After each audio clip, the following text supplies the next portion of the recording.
All right.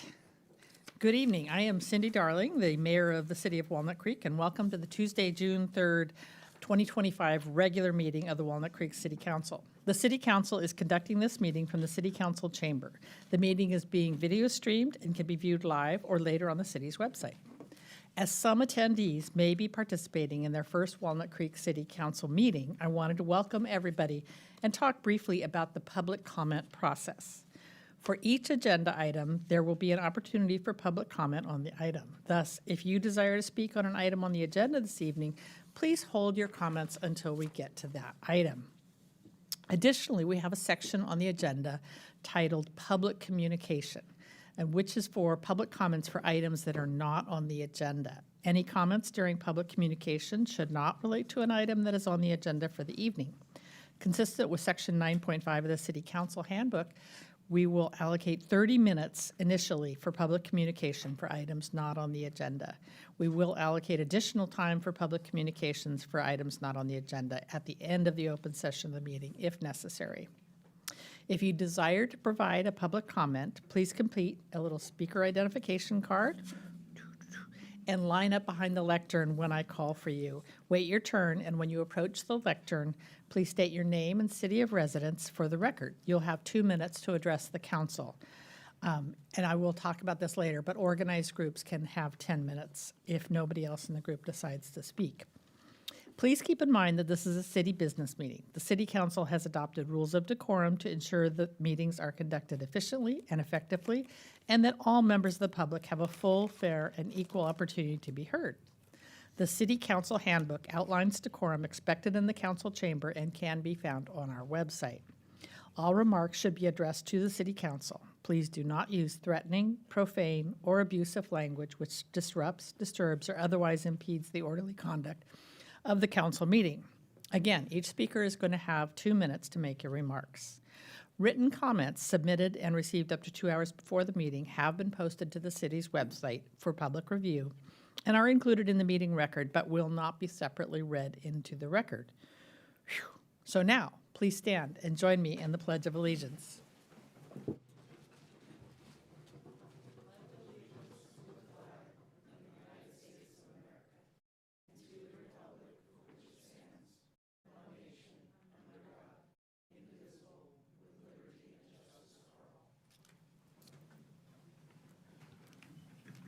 Thank you. City Clerk Susie Martinez, could you please call the roll? Councilmember Devaney. Here. Councilmember Francois. Here. Councilmember Silva. Here. Mayor Pro Tem Wilk. Here. And Mayor Darling. Here. All right, thank you. The first item tonight is a proclamation relative to recognizing gun violence. And this is one that is a huge issue in our community and our country, because every day 125 Americans are killed by gun violence, and more than 200 are shot and wounded, with an average of more than 17,000 gun homicides every year. Americans are 26 times more likely to die by gun homicide than people in other high-income countries, and firearms are the leading cause of death for children and teens in America. I could keep going on and on with the statistics, but it is something that we need to find a way to break the cycle and to get out of this.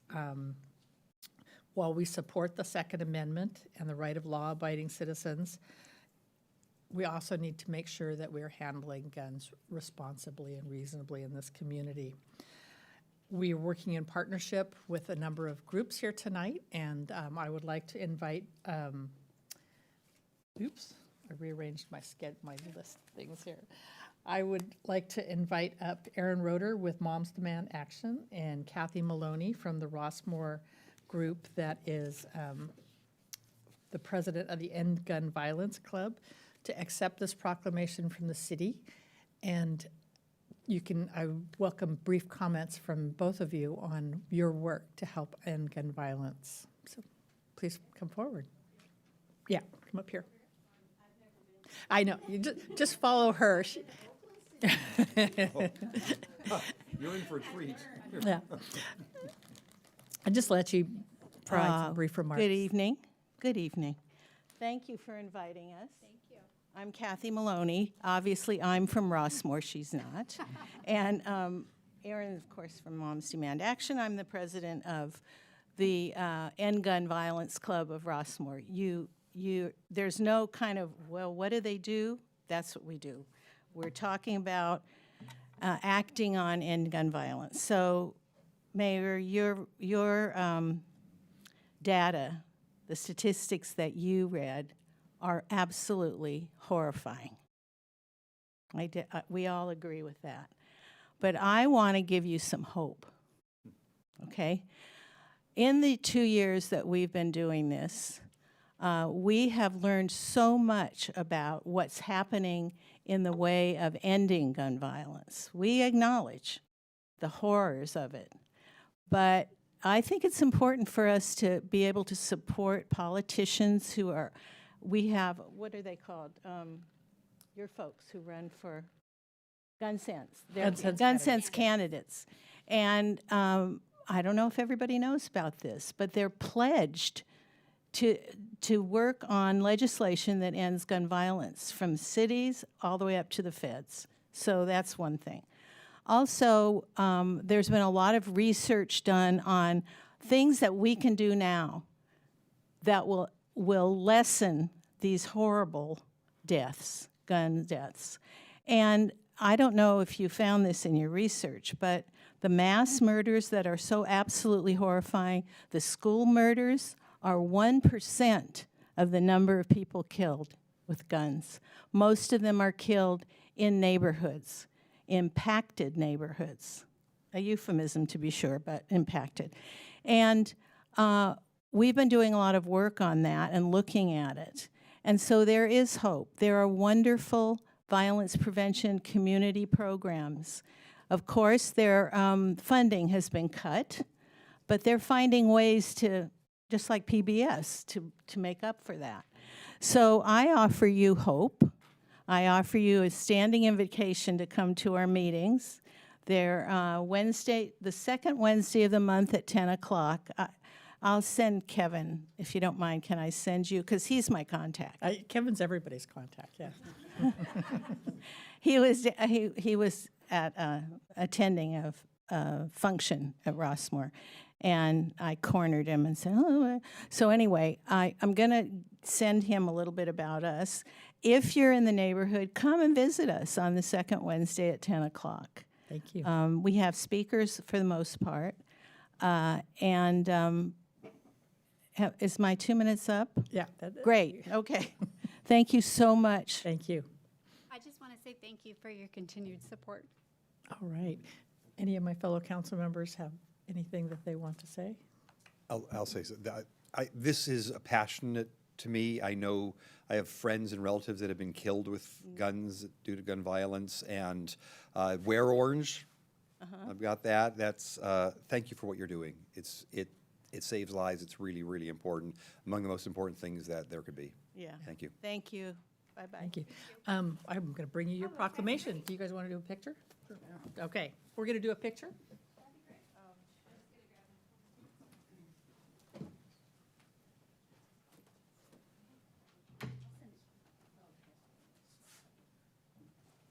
Here you are. Thank you. Okay. Assemble the cast. Where do you want us to stand? You guys can be real middle. Or you could be in between me and Kevin. You could be next to Kevin. What a way to spend the evening. Ready? 1, 2, 3. Thank you. And thank you guys so much for Really, thank you. Thank you.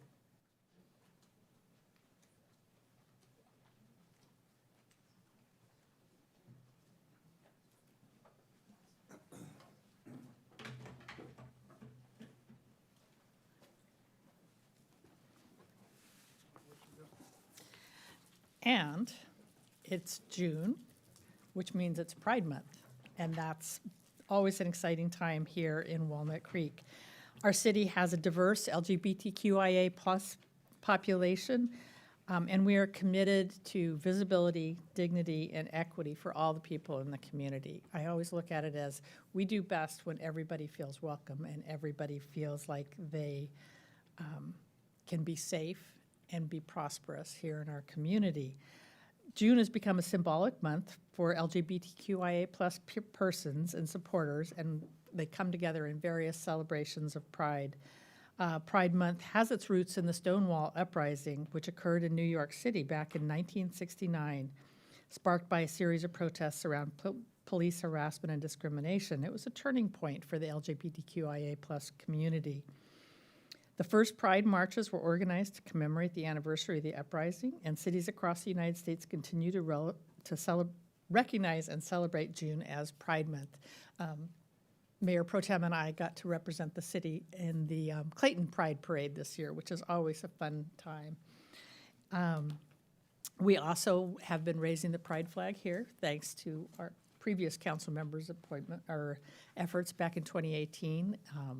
We raised it just the other day and had a lot of great, was that just yesterday? Yesterday. That was yesterday. And we were all there, and it was great to join in the celebration. I also want to commend our arts and recreation staff. They have a broad array of things here in Walnut Creek, different ways you could celebrate. There's a drag queen hike this year. I was like, was that really a thing? And they said, no, it's the intersection of equity and sustainability. And I just love all the bright, creative ways that people have found to celebrate Pride here in our community. And I invite my other council members to weigh in on it. I think we have a Rossmore club. Come on up. We'll, after we're done with our part, we'll come over there. And did anybody else want to weigh in?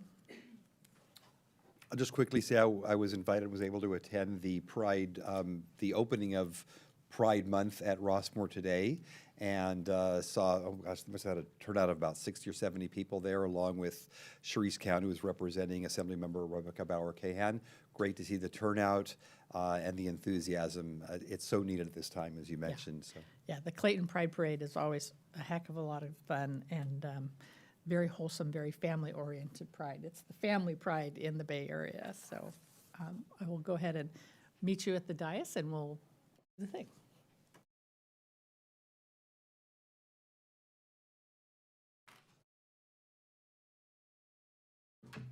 You just feel free to introduce yourself and provide.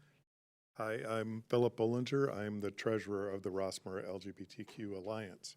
The Alliance is sort of a bridging club between the women's club and the men's club. We have, especially this month, we have activities going on all month. Tonight started, as well as the opening, our film festival. Tomorrow we have a film festival with about 10 movies in it. Then we have our Pride Walk on the 7th. Salsa dance party, which is usually a sellout, is coming up too. We have a live salsa band, and that's always a big deal. We have an author event coming up on June 10th with the author of Gay in the Bay, History of San Francisco Bay Area. So there's a lot of things going on. The film festival last year was so popular, we were asked to do it ongoing. So now we try to offer at least one movie per month. So we're pushing things out, and we're going to, last year our talent show was so big it was standing room only. So this year we're moving it to July, and we're going to have it in the event center, which if anyone's been to Rossmore, it's the largest room that they have. So hope that everyone can come, everyone's invited. Thank you. Thank you so much. Thank you so much. You guys want to pop around and do one more picture? Ooh, come over here and do the picture.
Oops. Next on the agenda is the consent calendar. Does any council member wish to pull any item for discussion? And I am going to pull item 2C because there is a small correction on that.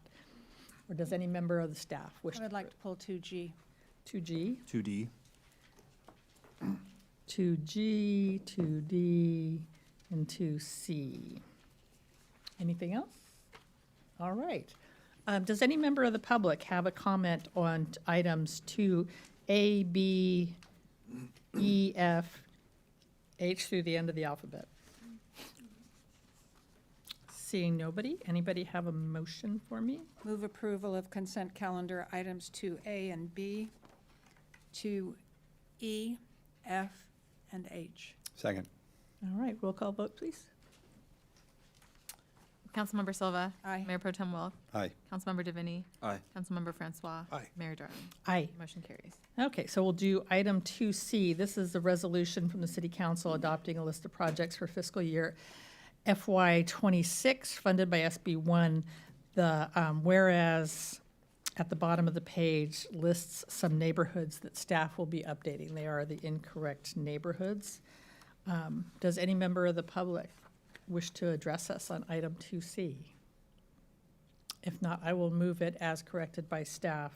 A Second. reference to the neighborhoods. Roll call, please. Mayor Darling. Aye. Councilmember Silva. Aye. Councilmember Davini. Aye. Councilmember Francois. Aye. Mayor Pro Tem Wilk. Aye. All right. Item 2D. Or 4, yeah, D. Okay. So I have a question about 2D. It looks like we pick about 7 different companies to consult with or to outsource some of our plan check review process. What are we using the same companies this time around that we used during the last cycle, or are these new companies? Councilmember Craig, my name is Frank Kong. I'm the building official for the city. To answer your question, most of the companies we selected this time was using before, but we do added 2 new company, 3 companies in a list, so which will provide more diversified experience for us to choose based on the project types and the work scopes. Right. Okay. And so, it's sometimes warranted, sometimes unwarranted, but, the city is under scrutiny constantly by folks who are going through the process and sometimes have frustrations. I've heard some people mention that they had frustrations with the outside plan check process when we use those agencies. Are there metrics that we use or standards that we hold them to? When I read the contract, it says that under professional efforts that we expect them to be competent practitioners, but above that, how are we judging their performance or making sure who's overseeing them to make sure that they're providing the service that we want the city to provide? So there's 2 criteria to track their performance. The first one is the city's published turnaround time to make sure the contract firms will perform the work based on our, targeted performance matrix we call turnaround times.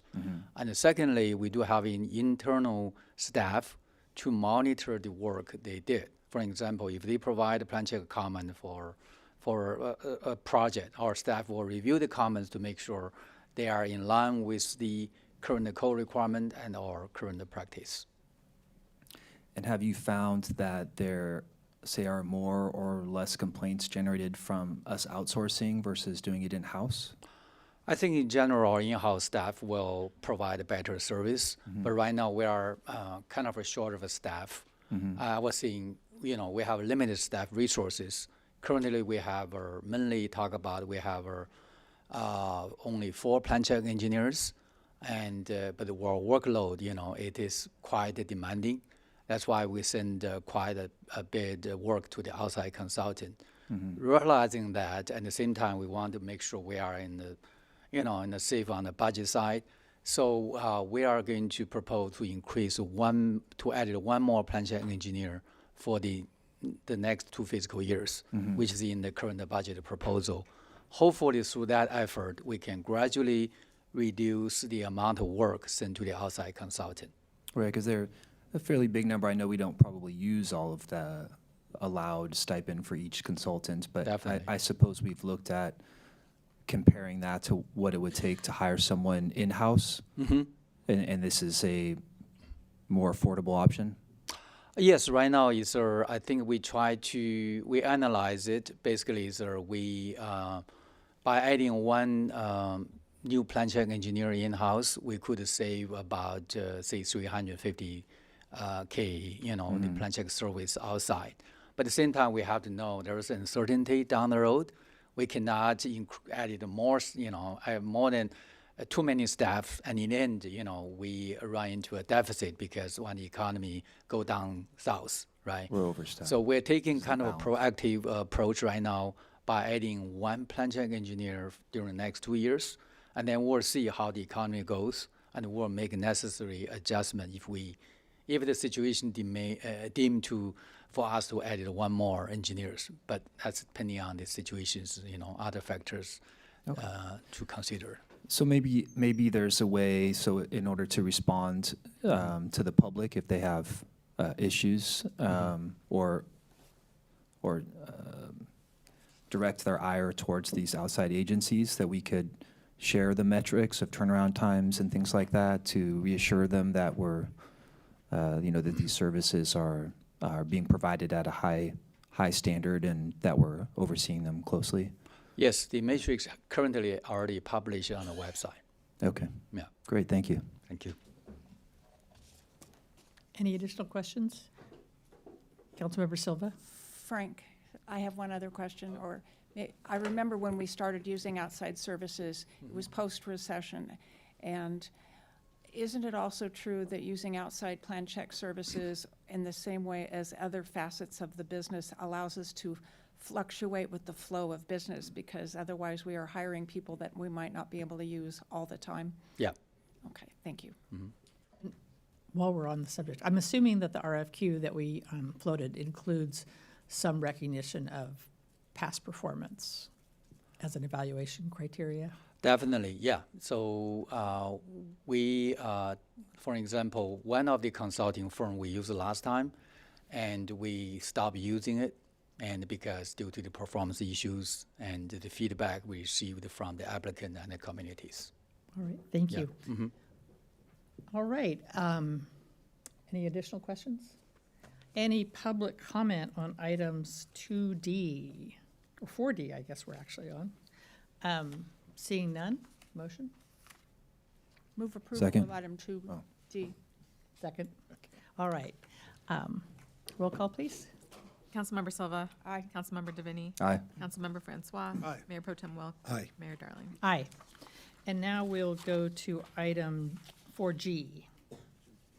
2G. Why has my thing got the wrong numbers on it? Okay, never mind. 2G. Thank you very much. This is the item that is the fiscal year 2025 third quarter budget update. I just had a couple of questions about the report. On page 3 of the attachment 2,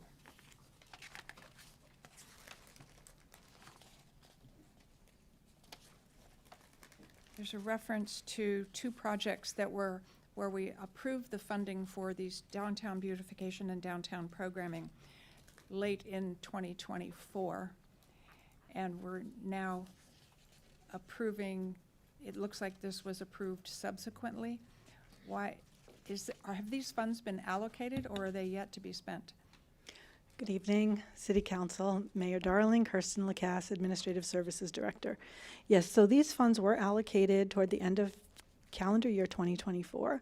And so they have, when we presented this third quarter report, initially we were pulling the information together, we were using what was literally in our financial system. So at that time it had not been appropriated. However, it was allocated. And so there have been no delays in terms of providing those payments. And my second question is on page, attachment to page 5. Yes. There is a reference to table 5. It's page 5 and table 5. This unassigned fund balance. Can you tell me what the unassigned fund balance currently is? If I read this correctly, it's roughly $21 million. That is correct. That is what we're projecting for the end of fiscal year '25. And then those funds are available to be used, for example, on the aquatic center, based on whether the budget comes in as expected or not. Correct. 18 million of that is already set aside based on previous council action for the reserve for Heather Farm, for the aquatic center and community centers. But yes, the residual, whatever else is remaining, could also be allocated for that. And there's so that's roughly 3 million at the end of this month Correct. is unassigned. That's what fund we're balance. projecting, yes. Okay, thank you very much. Any additional questions? All right, thank you. Public comment on item 2G. Seeing none, motion? Move to accept the fiscal year 2025 third quarter budget update report as recommended by the Finance Committee. Second. Roll call? Councilmember Silva. Aye. Mayor Darling. Aye. Councilmember DeVinny. Aye. Councilmember Francois. Aye. Mayor Pro Tem Welk. Aye. All right, we have made it through the consent calendar. Next on the agenda is public communication. This portion of the meeting is reserved for comments on items not on the agenda. Under the Brown Act, the council cannot act on items raised during public communications, but may respond briefly to statements made or questions posed. We may request clarification or refer the item to staff. Consistent with Section 9.5 of the City Council Handbook, 30 minutes will be allocated this time for public communication for items not on the agenda. Additional time for public communications can be provided at the end of the meeting as necessary. So please step forward to the podium, line up along the wall, complete a speaker card. Cards are available at the counter near the entrance. Once at the podium, please introduce yourself and the city of residence for the record. Consistent with city policies related to public comments, each speaker will have 2 minutes to make your remarks. Written comments have been posted to the city's website for public review and are included in the meeting record, but will not be separately read into the record. At this time, I notice the time is 6:28, so we will go to 6:58, and we'll take the items at this time, and remainder if we need it later. So go ahead and step forward. Hi, I'm Denise Kalm, Walnut Creek.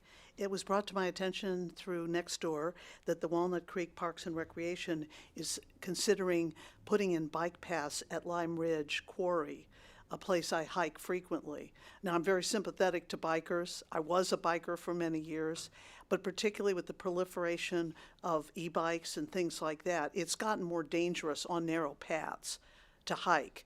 And we run into that periodically, people calling out at the last minute, and I can't react quite as fast as I could when I was a biker.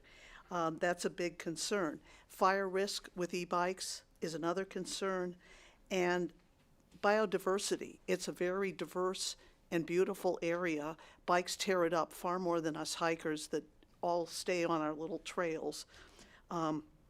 I also believe there's plenty of biking space available for bikers currently, and I suggest that we turn this proposal down when it comes forward. Thank you very much.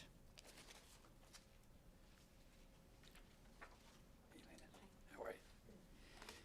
Evening, council members, Mayor Silva, or Mayor Darling. Mayor Darling. Wrong Cindy. Yeah. You think I'd know better, right? It's like a confusing Measure O with That's okay. I Measure called him X. council member, Congressman. So, for the record, I'm Bob Lynchide, representing the Walnut Creek Chamber and Visitors Bureau, and I'm here tonight to talk about this weekend. We were, as you know, after many decades at Heather Farm Park, we began a conversation with Don Murphy 2 years ago about the transition to downtown. And while we had, some first-year jitters after 4 decades at Heather Farm, Sunday was fabulous. Saturday was pretty hot, and it was reflected in the sales, which were about 40% below last year. We don't have final results, but I want to acknowledge some of the unsung heroes that help make these events happen, and I want to start with the Walnut Creek Police Department. The reserves, the lieutenants that were in charge. Saturday, there were a few incidents of heat-related illness.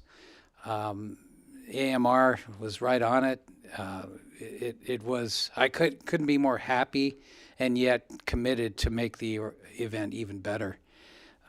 What stood out to me was all 5 of you served in the pouring booths, which was extremely gratifying to know we had your support as community volunteers to help make this huge event even more successful. So thank you. To the reserves and the police department, couldn't thank you enough for that effort.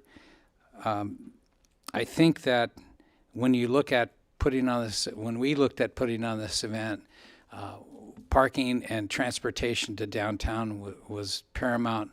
I want to thank BART Director Wren and all the staff at BART, both lots at Walnut Creek and Pleasant Hill.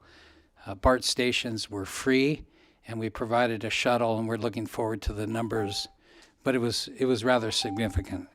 And lastly, I just want to mention that I happened to be in the South Bay for a fundraising event in which I met maybe 20 people, and the discussion on Walnut Creek came up, and one of my chief marketing consultants while I was in San Francisco said that you need to capitalize on your opportunity, meaning our community, your opportunity, because it's out there that we're quite a place to be. And I just wanted to acknowledge not only the folks that were involved with the police department and others, yourselves, but what a great community we have together. So thanks for letting me run over. Thank you, and thank you for putting on a great event. I know I had lured friends to town on Saturday, and we're like, oh, it's just too hot. But we used those tickets on Sunday to good effect. Yeah. So, and I really had a good time working. I think I speak for all of us when I say it was a tremendous effort getting something, the first time in a new venue is always hard. Yeah. And you guys just did an outstanding effort. Both sides of the park were challenging to navigate, but it ended up It pretty all good. worked good. Yeah. Thank you. All right, thank you. All right, any other public comment? Thank you guys for providing the public comment. Next on the agenda is council member and staff announcements, reports on activities, or requests. City Attorney, any closed session reports? No report from closed session, Madam Mayor. Okay. Assistant City Manager, is any report? I have no announcements, Madam Mayor. All right, thank you so much. Now we'll turn to my fellow council members for your reports pursuant to AB 1234. Councilmember DeFinney, you want to start? Yeah. Good evening. To echo Bob's Lynchide's words, that was a great event. I had a chance to volunteer there on Sunday at the Arts and Wine Festival, and it was really impressive. I mean, we used like every square foot of both sides, and I wasn't there on Saturday, but on Sunday it was packed. So that's nice to be a part of that.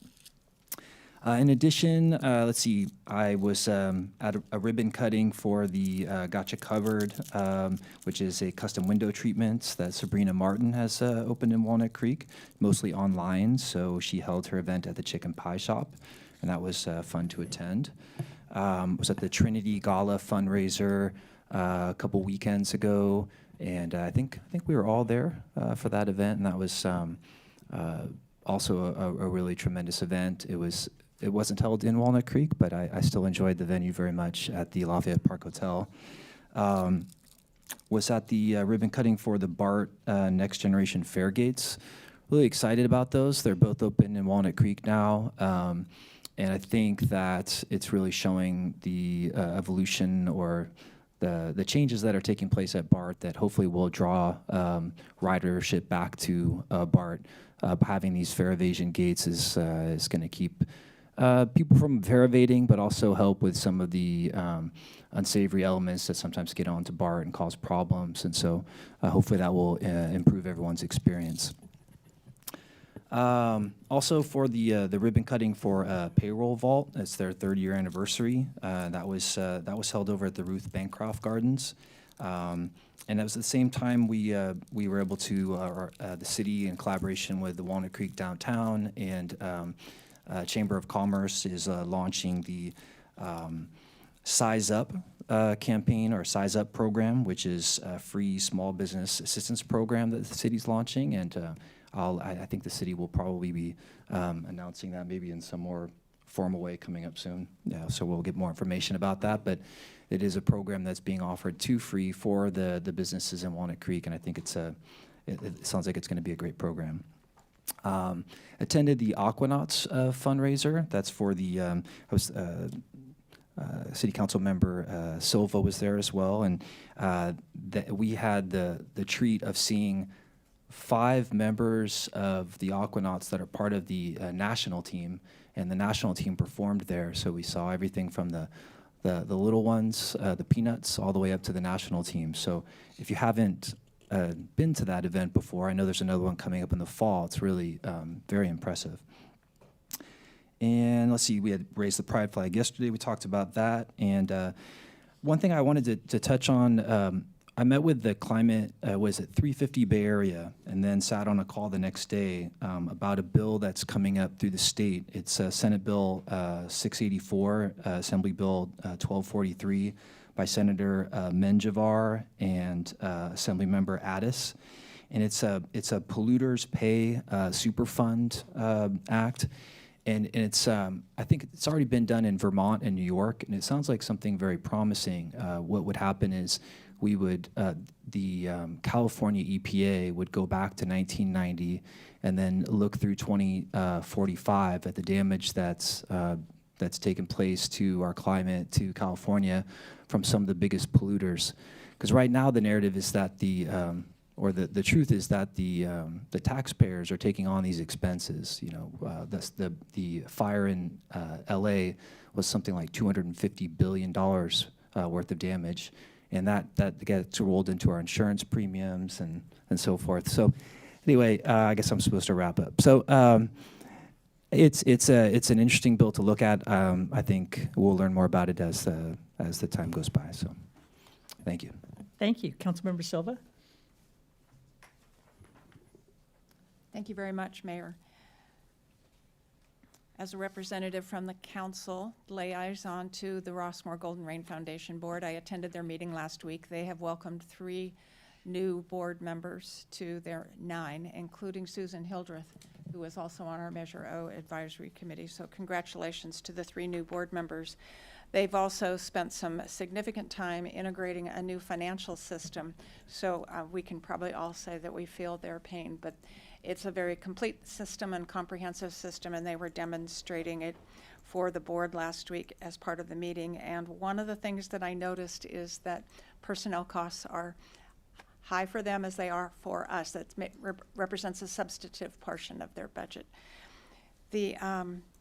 Thanks to being able to attend the Bart Fairgate opening and also all of these other openings, congratulations to the Walnut Creek Aquanuts. Mayor, I wanted to congratulate you and thank you for leading a tremendous Memorial Day I survived. commemoration. And I wanted to thank staff who helped bring and pull that together, because that doesn't happen. It's a required event for the council to show up, but we don't actually plan it and do a lot of the work. It's all done by staff, and so thank you to staff for your work last Monday. The board of the East Bay Radio Communications System, which is a public agency radio system for the 2 counties of Alameda and Contra Costa, met last week. We approved some changes to the bylaws, and we also approved our budget for the coming year, and that budget includes a $3 per radio per month increase in our radio fees, because it's those subscriber fees with the 43 agencies that participate in it, in the program, that actually help pay to fund the system to keep it going and also fund the capital improvements that need to be made over time. So that those subscription rates, however, have been included in this coming budget, and so we're covered there locally. So thanks to everybody on that. And I'll let my colleague Matt Francois report on Recycle Smart, but I will report that the Council Housing and Community Development Subcommittee met today. we had two substantive items on the agenda. The first was we reviewed and make a recommendation, and we've made a recommendation that will come at our next meeting regarding the funding allocations for community grants. This covers homeless services, crisis intervention services, a variety of services, but I'll make note right here that currently the state's funding for the PLHA as well as the pro-housing funds have not yet come through, and so we're sitting at about $145,496 short to be able to make the allocations for homeless services that we need to make. So hopefully that funding will come through before our next meeting, or we will be looking for some other source of funding because these services are very important. They involve Trinity Center and the CORE program. And we also today, during the committee meeting, reviewed and had a substantive conversation of what's called the Transit-Orient Communities Strategies. These are designed to increase housing, promote additional housing in your transit-oriented corridors in order to improve the use of transit services such as BART. But it also involves a large quantity of policies that we need to be prepared to adopt in order to be compliant, in order to secure federal funding for the One Bay Area transportation grant programs. So more to follow on that, but we're very concerned about it because the system as it stands, the proposed process and framework as it stands now is awkward at best, would be the gentle way to put it. So, but more to follow, and Councilmember Francois and I are working on it with staff, so thank you to staff. All right, thank you. Since I'm looking this way, Councilmember Francois. Thank you, Mayor. And as one of the council liaisons to the Recycle Smart Authority, I attended the board meeting last week. We had this is one of the highlights of the year when we get to recognize our student scholarship award winners. We had two of them, Haley Takashira and Yahweh Lee. Haley goes to Acalanes and started an environmental action plan to help with sorting at her school at Acalanes, and also did a sorting 101 video. And we were just upstairs, all the council members having dinner, and we could have used Haley's video. And apparently it's gone countywide, and it's very popular, and it's very easy for people to follow along and figure out what goes in the green can, what goes in the blue can, and so on. She is headed to Cal Poly to study electrical engineering. And Yahweh was a founding member of the Climate Action Now Club at Monte Vista. He's going on to study either civil engineering at San Jose State or business at UC Davis. So he has a decision to make here, I think, pretty quickly. We also provided our annual performance evaluation to our executive director, David Kruger, and that was done in closed session, but we took care of that. And I serve on the ad hoc committee of Recycle Smart that will advise the full board and make a recommendation on the award of a new collection franchise agreement. So our current collector is Republic. We had two bids for a new 10-year contract, Republic and MDRR. And the board will be making a final decision based on the ad hoc committee's recommendation on July 24th at 3 p.m. in this building on the third floor. It's open to the public. If you have any comments on that, you should attend that meeting on July 24th at 3 p.m. As the council's liaison to Walnut Creek downtown, I attended their meeting last week or the week before. I got to interact with Tracy Dietland, who's the new president of Walnut Creek downtown. She's with the Mace Ridge Company, which owns Broadway Plaza. They have a lot of exciting things happening there, including a Taylor Swift tribute band on July 31st. So their summer concert series is coming back, and they're kicking off with that concert on July 31st. There's also Cali Craft estimated opening downtown above Vaudeville at the end of June, and Original Joe's late June. And let's see. The Locust Street Festival returns on June 11th. And that's a fun street festival here on Locust Street downtown with art, food, beverages, adult beverages especially, on June 11th. And then on June 26th is the Uncorked event, where you can sip, savor, and stroll at various different restaurants and drinking establishments downtown. Let's see what else I got on my little notepad here. I did have a fun time at Art and Wine Festival. I was in the Walnut Creek downtown booth on Sunday. I was grateful to be there on Sunday. It was a little bit cooler, and it was just a great scene. I think that venue really worked out. I did see Nicole there. Saw a lot of people. Our booth seemed to be one of the more popular booths, I'll have to say. And we were pouring kind of rosé, Prosecco, Chardonnay, and we had a lot of fun people and great music. That Pride and Joy, that was fun. They had a lot of people, good people, and there was a petting zoo and a little train going around. So, the rides and family activities. It was really nice to see it downtown and see a lot of the activity in that area. Let's see. I attended the Hilton Garden Inn opening. That was really exciting. Have a new hotel to add to the mix here in downtown. I know we're going to hear about that a little bit later on, but beautiful facility and really kind of nice bar, nice welcoming staff, good time.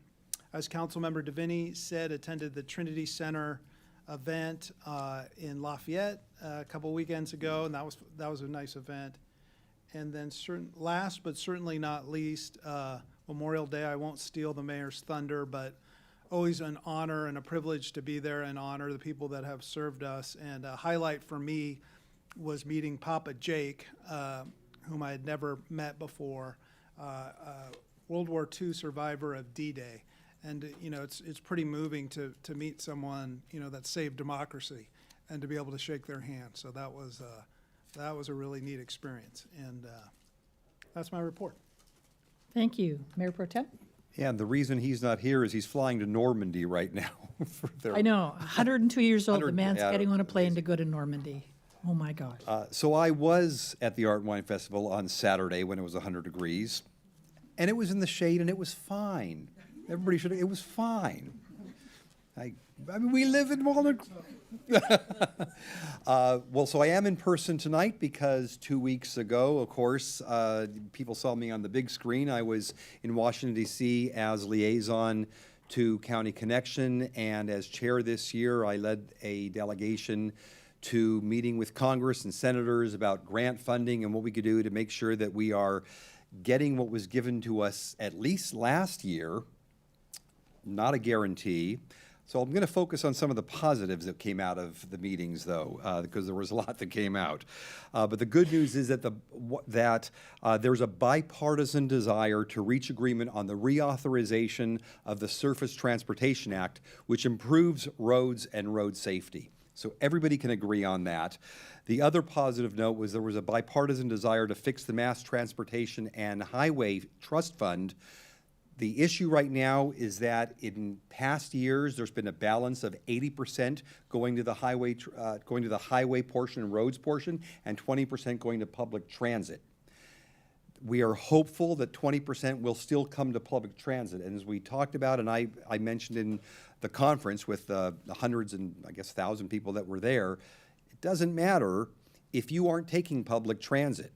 You want other people to still be taking public transit to get cars off the road. So we need to make sure that those funds are also going to public transit.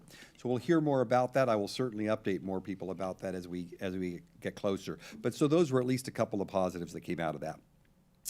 I also attended our former county supervisor, Federal Glover's funeral or celebration of life about a week ago. Very moving.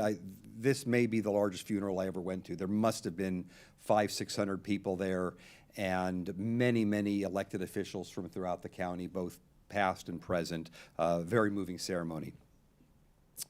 And as Councilmember DeVinny mentioned regarding the BART fare gates, the new fare gates, I do want to stress that while the event took place in the Pleasant Hill BART station, all the county BART stations now have the new fare gates that are really preventative to people that are trying to hop over or skip under the fare gates. And this will improve not just crime prevention, but public safety, as well as cleanliness and keeping homelessness out of there as well. So this is in our own downtown Walnut Creek Station as well, so people have asked me that over the last couple of weeks. And we've talked about everything else, so I'll pass it off. All right, thank you.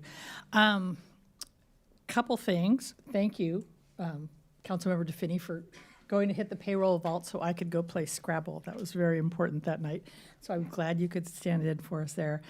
Visit Walnut Creek, I'm the representative there, and I wanted to thank Nicole Hankton and Bob Linscheid for putting together a great meeting. They covered the efforts that they've put into workforce development.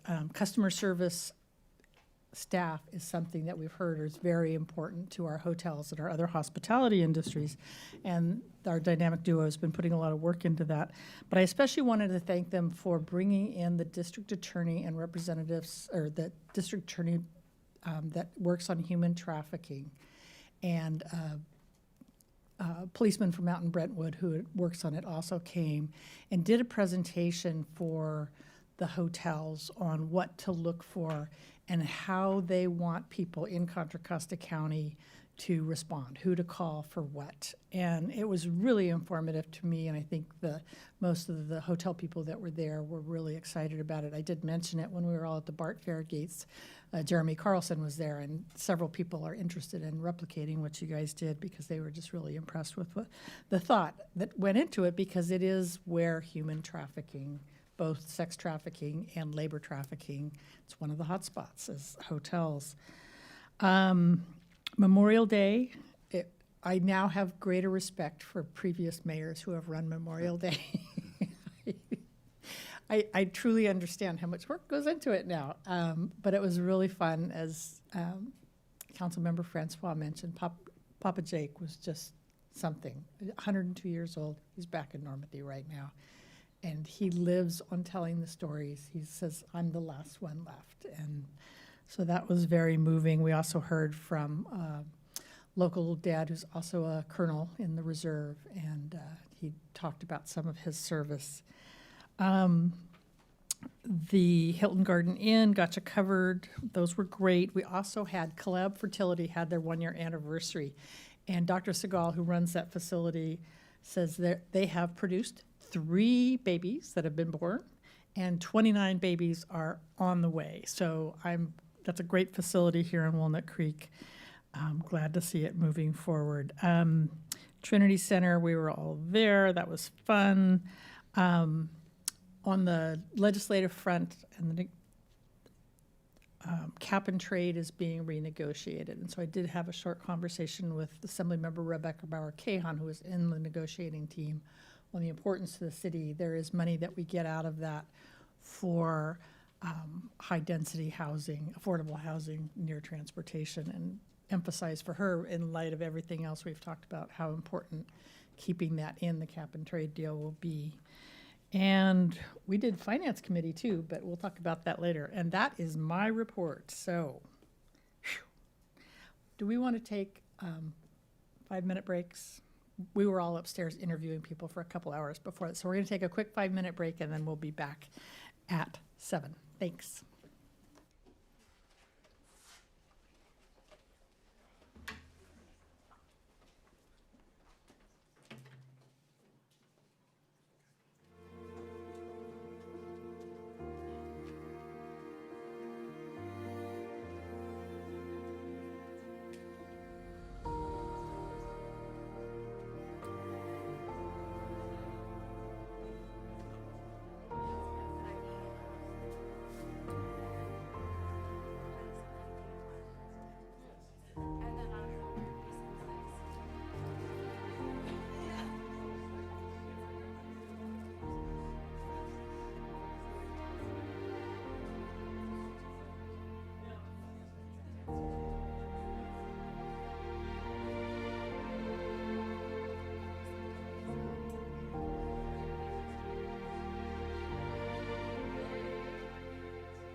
All right, folks.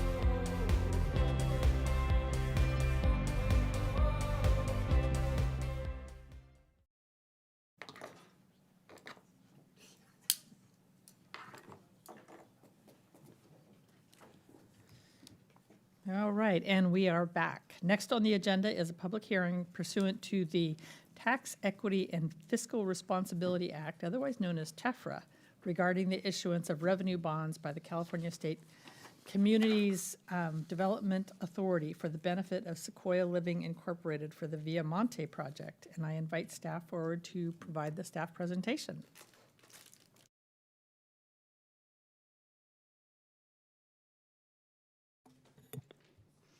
Good evening, Mayor Darling, fellow city council members. I'm Jennifer Yamas, housing analyst in the Community Development Department.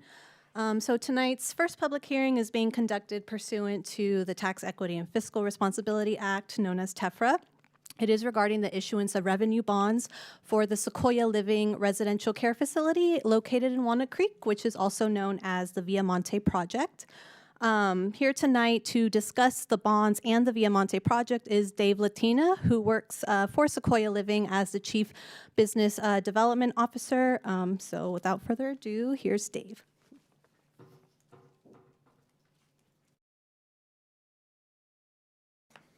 Thank you. Good evening. As many of you are familiar with Via Monte, we had the first bond issuance that you authorized back in 2018. I'm happy to report Via Monte reached full stabilized occupancy in 2024, and we've now got a wait list of over 100. So the demand has been great, and it's been well received. This bond financing is different, though. It's not for construction of Via Monte or anything. This bond financing, now Via Monte is part of Sequoia Living. It's we sponsor 4 other communities, CC continuing care retirement communities. And we are, about every 10 years, we refinance our bonds. And now we're refinancing our bonds, namely to provide financial support to some of our older communities. Via Monte's got very little portion of this just for reserves. But this $165 million bond placement is for all of our communities, and Via Monte is part of an obligated group of those. So I don't know if you have any other questions, I'd be happy to ask or answer. Well, let me check with my fellow council members. Any questions? All right, thank you very much. Thank you. And any closing from staff? I just wanted a couple quick questions just to clarify for people. So although we are holding the public hearing for this, the bonds are not an obligation of the city and there is no cost to the city. That's correct. Yeah, okay. All right, thank you very much. Public comment. Public comment. All right, so written comments that have been submitted have already been posted. So we'll go ahead and close the public hearing and turn it over to the council for deliberation and action. Move to adopt a resolution approving the issuance of bonds by the CSCDA for the benefit of Sequoia Living. Second. Roll call, please. Councilmember Francois. Aye. Councilmember Silva. Aye. Councilmember DeVinny. Aye. Mayor Pro Tem Wilk. Aye. Mayor Darling. Aye. All right, thank you very much.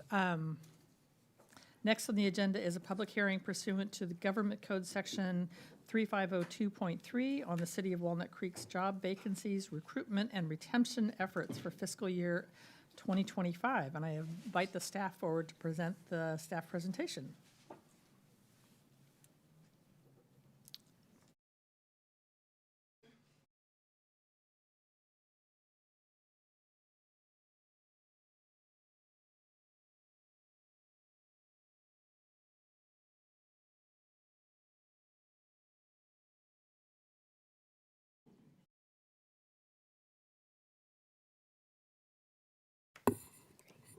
Good evening, Mayor Darling, Mayor Pro Tem Wilk, and council members. I'm Trish Raver, Human Resources Director, and tonight I will be providing a presentation pursuant to Government Code Section 3502.3, AB 2561 on the City of Walnut Creek job vacancies, recruitment, and retention efforts. The agenda for this presentation includes reviewing a summary of the new legislation, reviewing the job vacancy rates by bargaining unit and department, and providing the city recruitment and retention efforts over the last couple of years.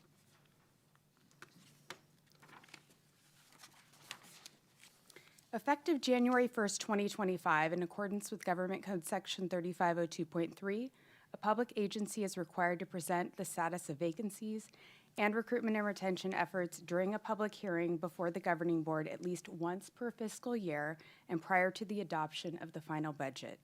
The budget is scheduled to be reviewed after this item this evening. Because the fiscal year has not yet ended, the vacancy information presented is based on data as of May 10th, 2025. In accordance with this law, all city bargaining units were noticed on this public hearing and were provided an opportunity to present if desired.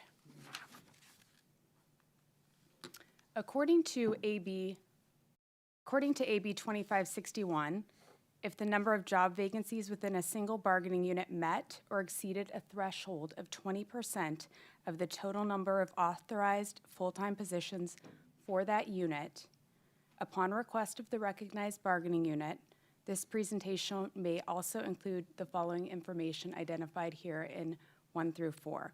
The total number of vacancies within the bargaining unit, the total number of applicants for vacant positions within the bargaining unit, the average number of days to complete the hiring process from when a position is posted, and opportunities to improve compensation and other working conditions.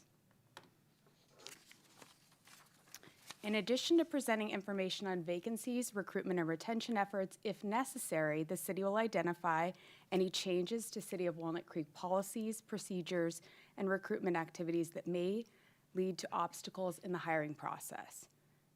As of May 10th, 2025, there are no bargaining units with a vacancy rate that met or exceeded the 20% threshold. Therefore, this presentation will not include the additional presentation elements outlined on the previous slide.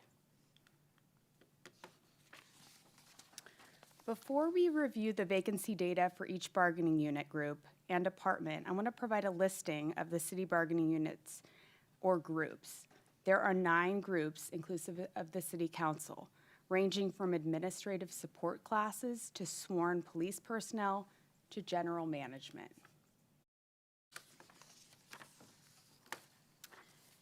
Based on the bargaining unit groups identified in the previous slide, position vacancies are provided for each group.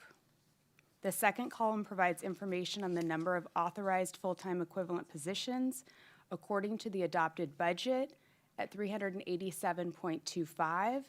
The third column provides the number of filled FTEs at 347.5, and the fourth column provides the number of vacant FTEs at 39.75. And finally, the last column provides the percentage of vacant FTE per group with a total of 10.3%. These vacancy rates can fluctuate from day to day based on separations, new hires, or changes within budget to the FTE count. To provide an example of how there may be unique ways to view the identified vacancy rate for a bargaining unit group, the Police Officers Association identified vacancy rate is 11.9%, based on 8 vacant police officer positions. However, 4 of those positions are underfilled with police trainees, positions that are required to attend the police academy prior to the deployment as a police officer. Because 4 of these positions are filled with police trainees, the effective vacancy rate could be viewed at 5.9%. However, the police trainee must complete the police academy, which is 6 months, to be converted to a police officer, when the vacancy rate is then adjusted to account for the filling of the police officer position.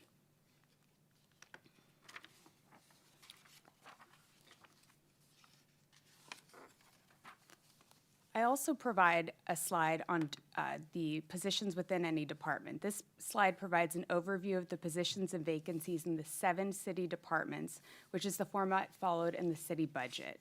As you can see, 14.3% is the highest vacancy rate for any department, the community development department, with a low of 5.1% in the administrative services department. Again, with an overall vacancy rate of 10.3%. Now we're going to cover the recruitment efforts of the city with an overview of the standard recruitment process, which begins with a position opening.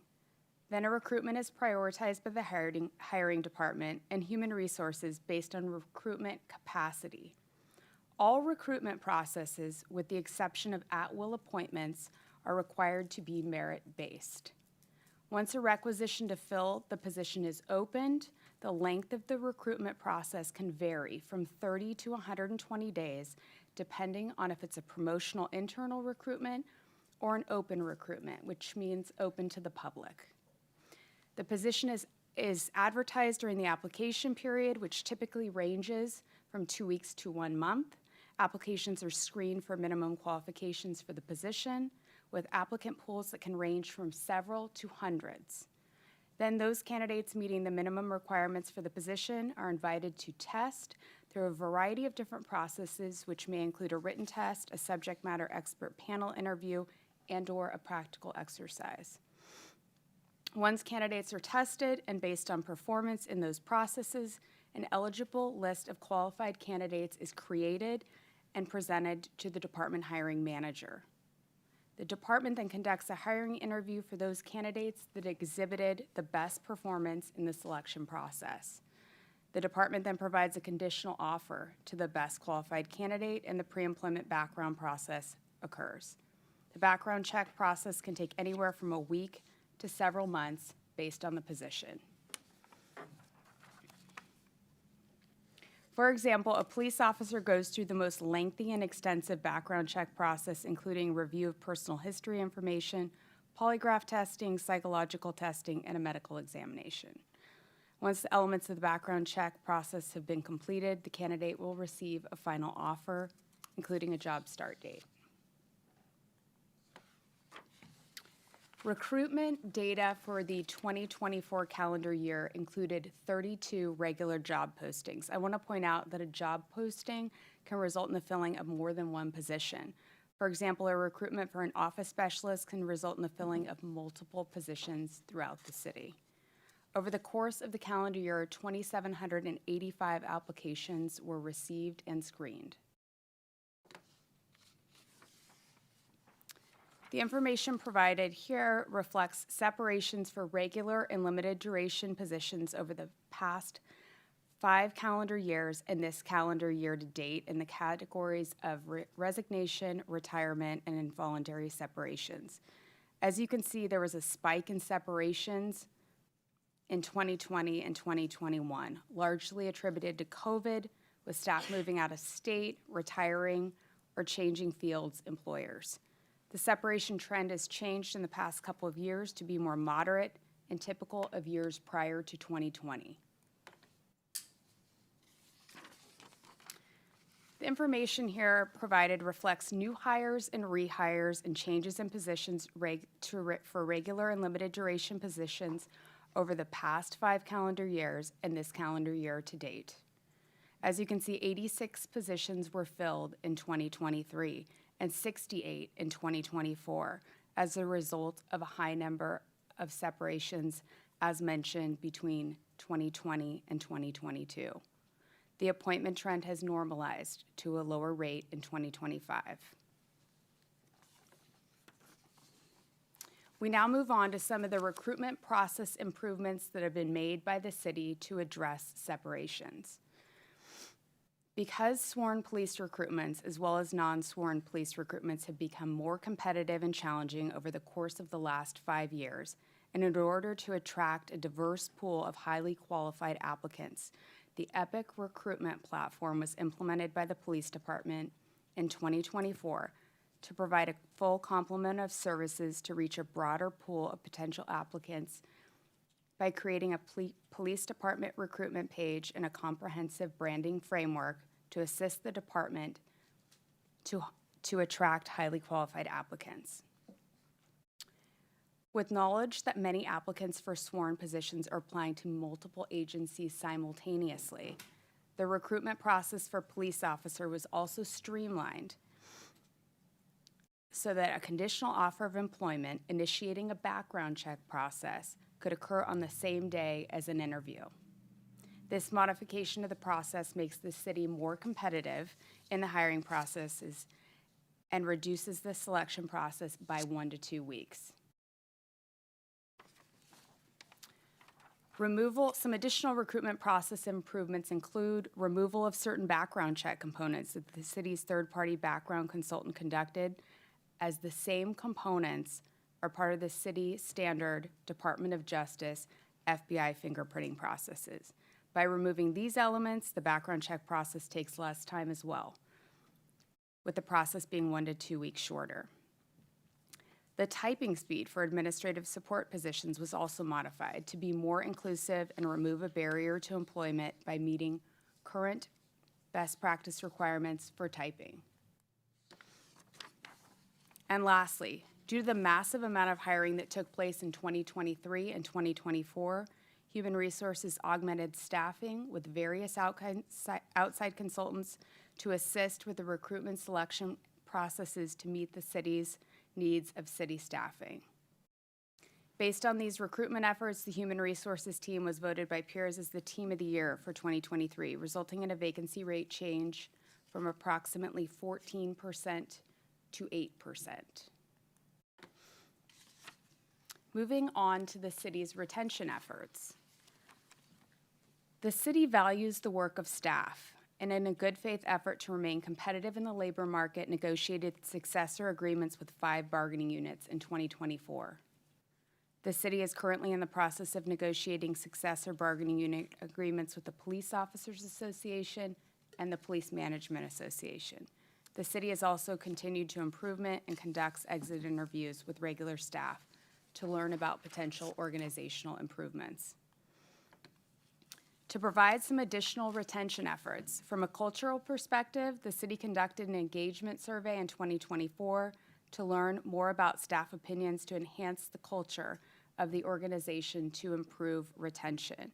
APEX, which is a learning and development initiative where staff project groups work on designing the future of how the organization feels and functions, and participate in training and project groups with the intention of saving the city money, increasing efficiency, connecting and building teams across departments, and streamlining processes for internal and external customers. Professional development funding is provided to many bargaining unit groups, and tuition reimbursement is provided to all regular staff. Opportunities such as participation in the Contra Costa Leadership Academy and Chamber Leadership Academy are open to staff. An annual award ceremony is coordinated to recognize staff milestone anniversaries, Employee of the Year, and Team of the Year. Finally, a quarterly new hire breakfast occurs to welcome and orient new staff to the organization. Some key findings relative to this presentation are the city prioritizes recruitment and retention of staff, seeks opportunities to improve recruitment and retention processes, to attract and retain staff, and is committed to continued engagement of staff to improve processes to remain competitive and meet best practice standards. That's all I have. So the recommendation, we conducted the public hearing, is to move to receive and file the presentation on the City of Walnut Creek job vacancies, recruitment and retention efforts for fiscal year 2025 pursuant to Government Code Section 3502.3.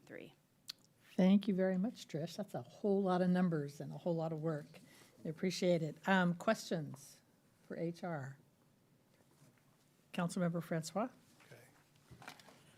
Thanks, Trish. I understand this is a new state law requirement, so this is the first time we're receiving this report, is that right? Correct, yes. Okay. It was effective January 1st of this year.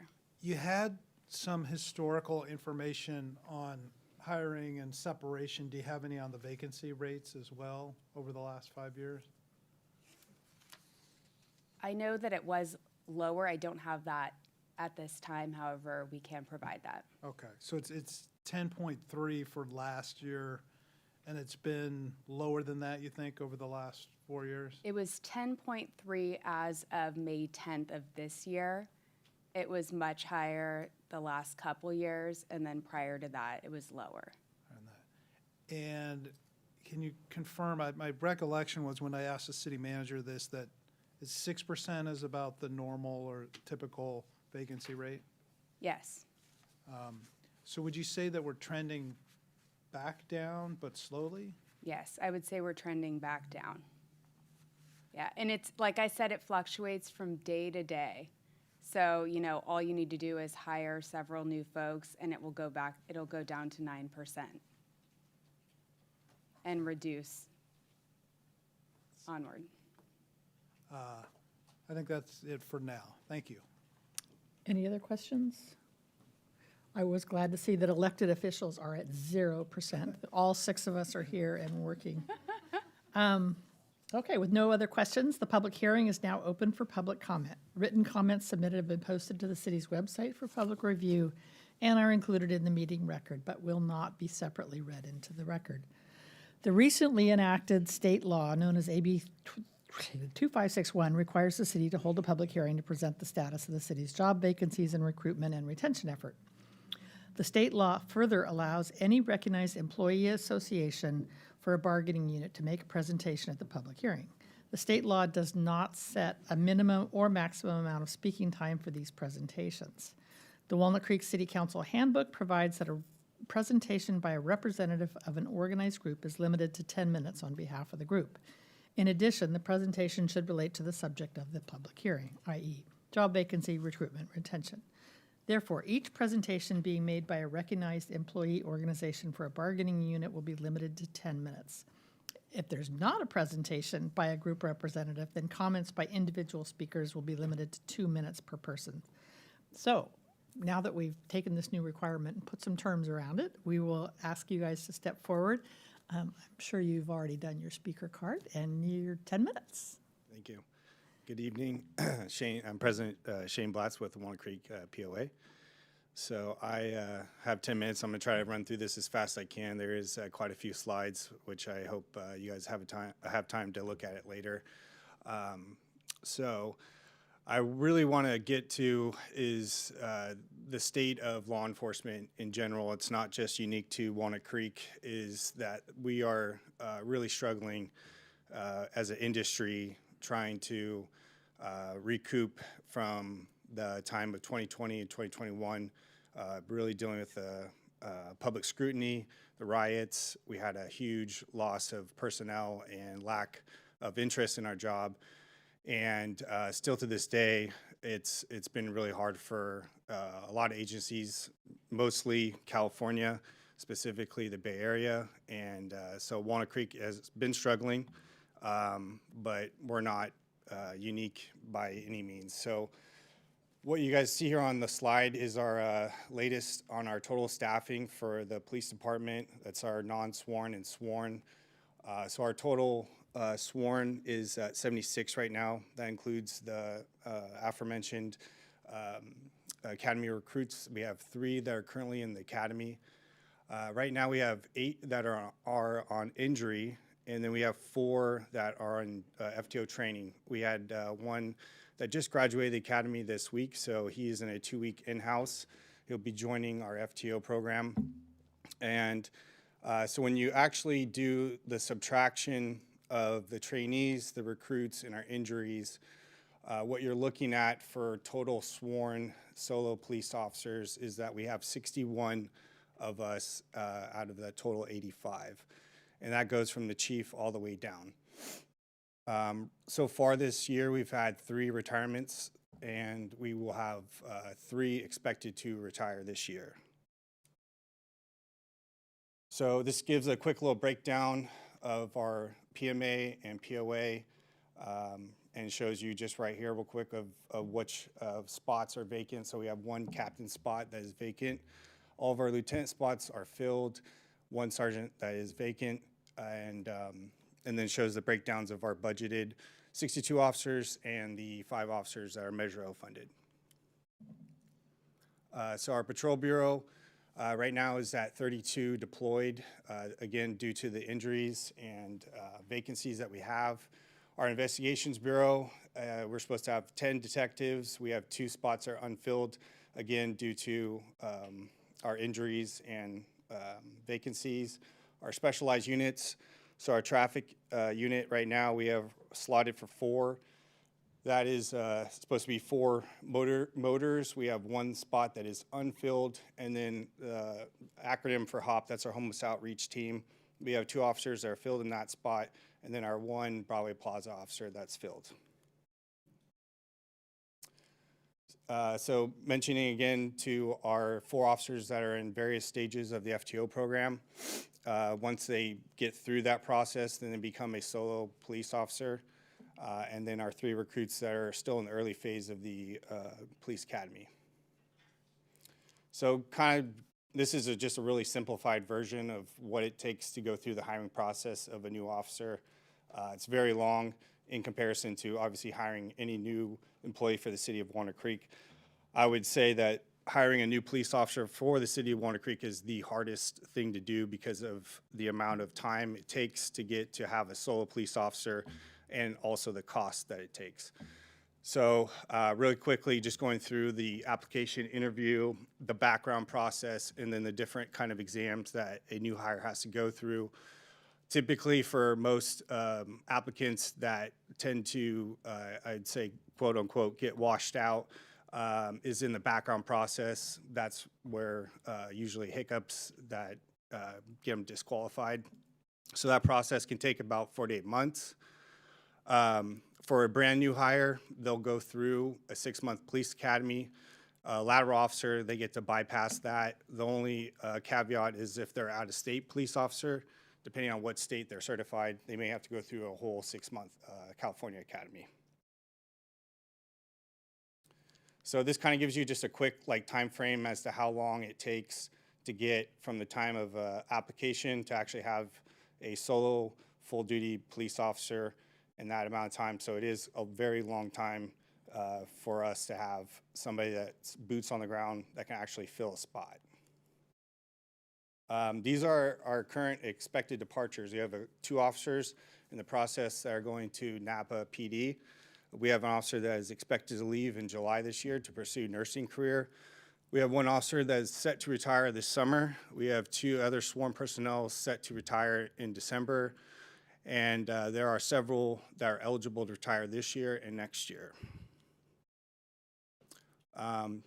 Just kind of going quickly on what happens with us when we have low staffing, obviously lower presence, lower clearance rates on our investigations, and the exposure to different injuries, which we're having quite a bit right now, and trauma, burnout, declining of our wellness, morale, and increases our response times to calls. One of the things that all of us are experiencing as a department and for the industry in general is the institutional knowledge ecosystem that our industry has had for decades. So I benefited from it. All of my colleagues here that are in the council chambers have benefited from this. We've grown up with our big brothers, big sisters that have passed on all this experience from policing.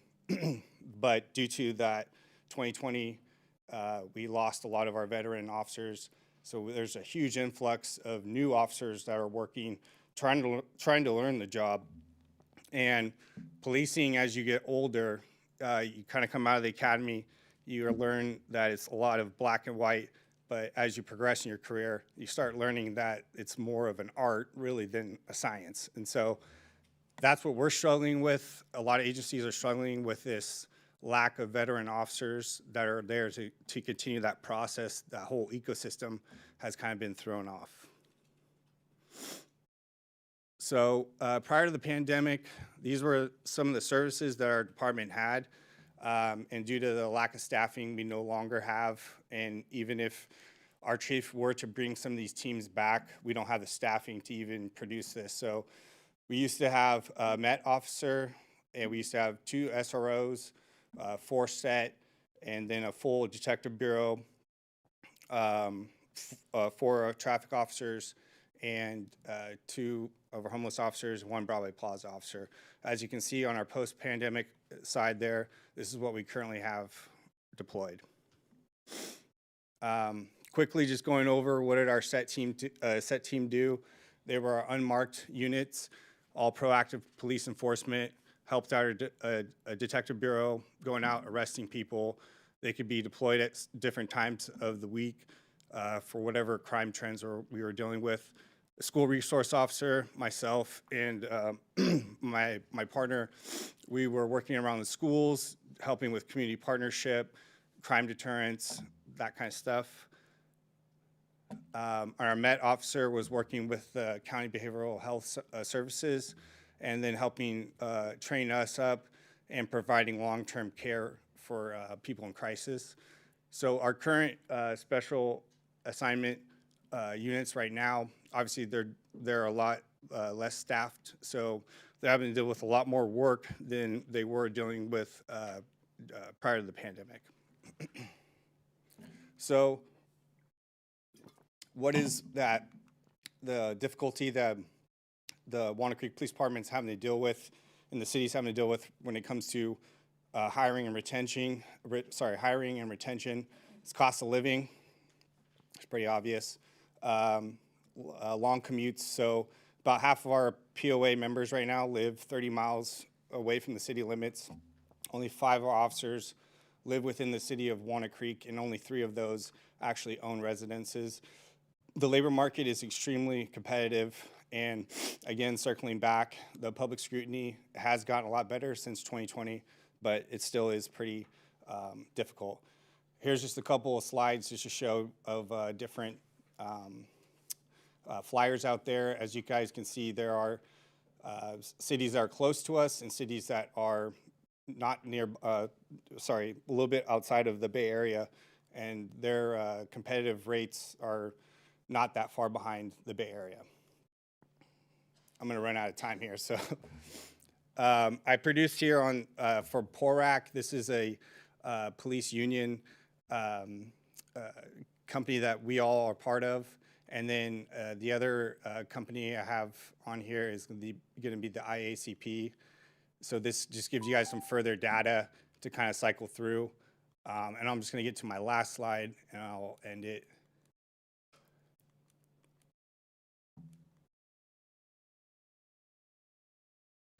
So what can the city of Walnut Creek do to prioritize public safety? Essentially, being ahead of the market, being competitive with salary and benefits, public support, sufficient funding for us for overtime, equipment, and training.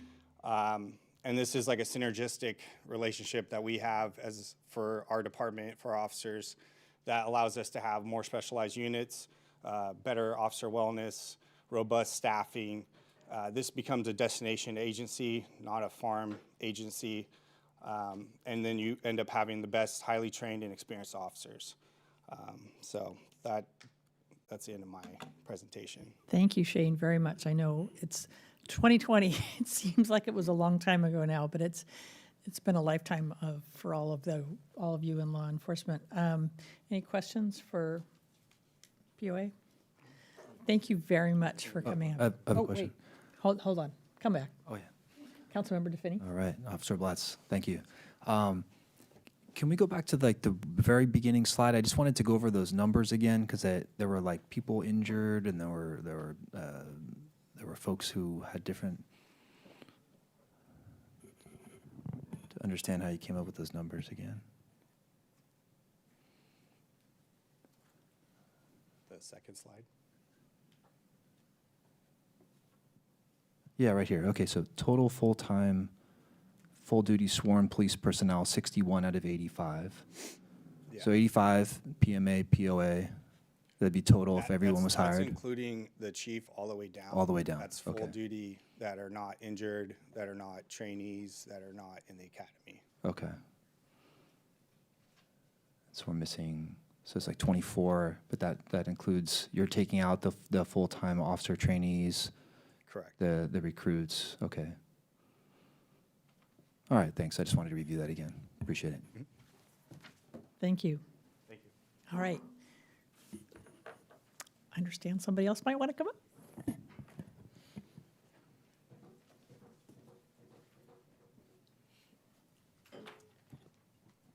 Hi, good evening. We'll just get right on in. And Annette Ramirez, Teamsters Business Agent for Local 856, representing the Civilian Police Unit. Our Walnut Creek dispatchers have prepared a presentation respectfully for your review and consideration, and thank you in advance. And with that, I'll just pass it over to the dispatchers to begin. Okay, thank you. All right. Good evening, Madam Mayor, members of the council. Thank you for the opportunity to give this presentation on the staffing needs of the Walnut Creek Police Department's Dispatch Center. I'm Zachary Riquelme, a dispatcher and call taker here at Walnut Creek Police Department, and with me are my colleagues, dispatcher Megan Schmidt and our representative from the Teamsters Local 856, Annette Ramirez. Megan and I together have over 10 years of dispatching experience, including with other agencies, and are particularly well positioned to discuss the personnel needs of the dispatch center. So today we're here to discuss our current levels of staffing, what's lacking, the possible outcomes, and how to proactively address these issues to ensure the highest levels of public safety and employee wellness. I'd like to say straight away that we are not here in an adversarial capacity, but rather as partners who are hoping to illuminate more clearly the staffing situation in dispatch. Currently, we have 12 full-time dispatchers and a part-time dispatcher, as well as 2 per diem employees. This equates to 12.5 full-time employees. Until recently, we were staffed at 14 and a half. 2 dispatchers left to other agencies. As you well may know, our center is a 24-hour-a-day, 7-day-a-week operation with a minimum of 2 dispatchers working simultaneously. It may seem that the current staffing is sufficient, but there are many variables that contribute to mandatory overtime shifts, as well as busy periods, priority events, special details, and other circumstances that render the current staffing number insufficient. While we are capable of operating at our minimums, it is suboptimal to both the public and our staff. Beyond the vacant positions, we have a dispatcher who will be going soon on maternity leave, as well as other dispatchers who are actively trying to start families and others that may be looking to expand theirs. Additionally, we're concerned about all of life's other unexpected turns like health issues, family emergencies, injury, that are all unplanned events that can quickly and dramatically affect staffing. Another quick point I'd like to make is that although 2 people may not seem like much in a work group of our size, it is considerable. That comes to a 13.8% reduction in workforce, which is not negligible. As a quick example of how we are currently affected by current vacancies, in this month, June, we have forced overtime shifts to fill for 25 of 30 days, where we must come in on our day off or extend our 12-hour shift. In addition to our vacancies, our responsibilities continue to expand. Call volume trends upward year over year. Technologies evolve, advance, and grow, and with them, so too do our responsibilities. The city continues to grow, and with that, our call volume, radio traffic, and overall workload do too. Walnut Creek has been and continues to be a very popular destination city within the East Bay, and based on data found on the 2023 annual data dashboard, which is included in the city's biannual budget for the fiscal years 24 and 25, the population here is listed at 70,036, with a over 3-fold increase during daytime hours to 232,275. Pulling data from the city's pipeline project list, a spreadsheet that outlines current developments, which was last updated March 24th of this year, we see 14 total commercial projects, 16 total residential projects, with a combined total of 19 major projects, and a net addition of 1,026 residential units either completed, under construction, approved, or under review. As mentioned earlier, the construction of the Hilton Garden Inn, a 124-room hotel, was recently completed. The Foundry Market, a 24,472 square foot food hall, has been approved for downtown Walnut Creek. Massive renovations to the Aquatic Center at Heather Farm Park are in the works. Renovations and upgrades to other parks are in the pipeline. The list goes on. As a Walnut Creek resident, I'm excited. However, I know that with these developments, our responsibilities, the number of calls we get, the amount of radio traffic from patrol will all continue to increase. It goes without saying that running at minimums affects the public's experience. Delays in answering the business lines, excessive hold times, and most detrimental, delays in answering 911 lines, are all direct outcomes of an improperly staffed center. Once we are able to get to the callers, we are forced to be curt, abrupt, and are unable to deliver the level of customer service that we strive to deliver and that the citizenry of Walnut Creek has come to expect. The consequences are tangible and possibly severe. In our center, we answer all 911 calls in our area. Although we do not dispatch medical calls, we do transfer them to the fire department. During peak hours or during priority events when at staffing minimums, a single call taker may be fielding multiple 911 lines as well as business lines. Should a citizen have a medical emergency and call 911, they may get a busy signal or have to wait as the line rings. I don't say this to be hyperbolic or dramatic, but in our line of work, even a few moments may be the difference between life and death. During those peak times or priority events, the radio dispatcher will also be fielding 911 calls. That means they must be actively on the phone with a 911 caller in emergency, which they hear through their headset, while continuing to communicate and direct patrol officers through a speaker on their desk. While all of our dispatch staff are experts and expert multitaskers, I believe you could imagine the stress that this could cause the dispatcher.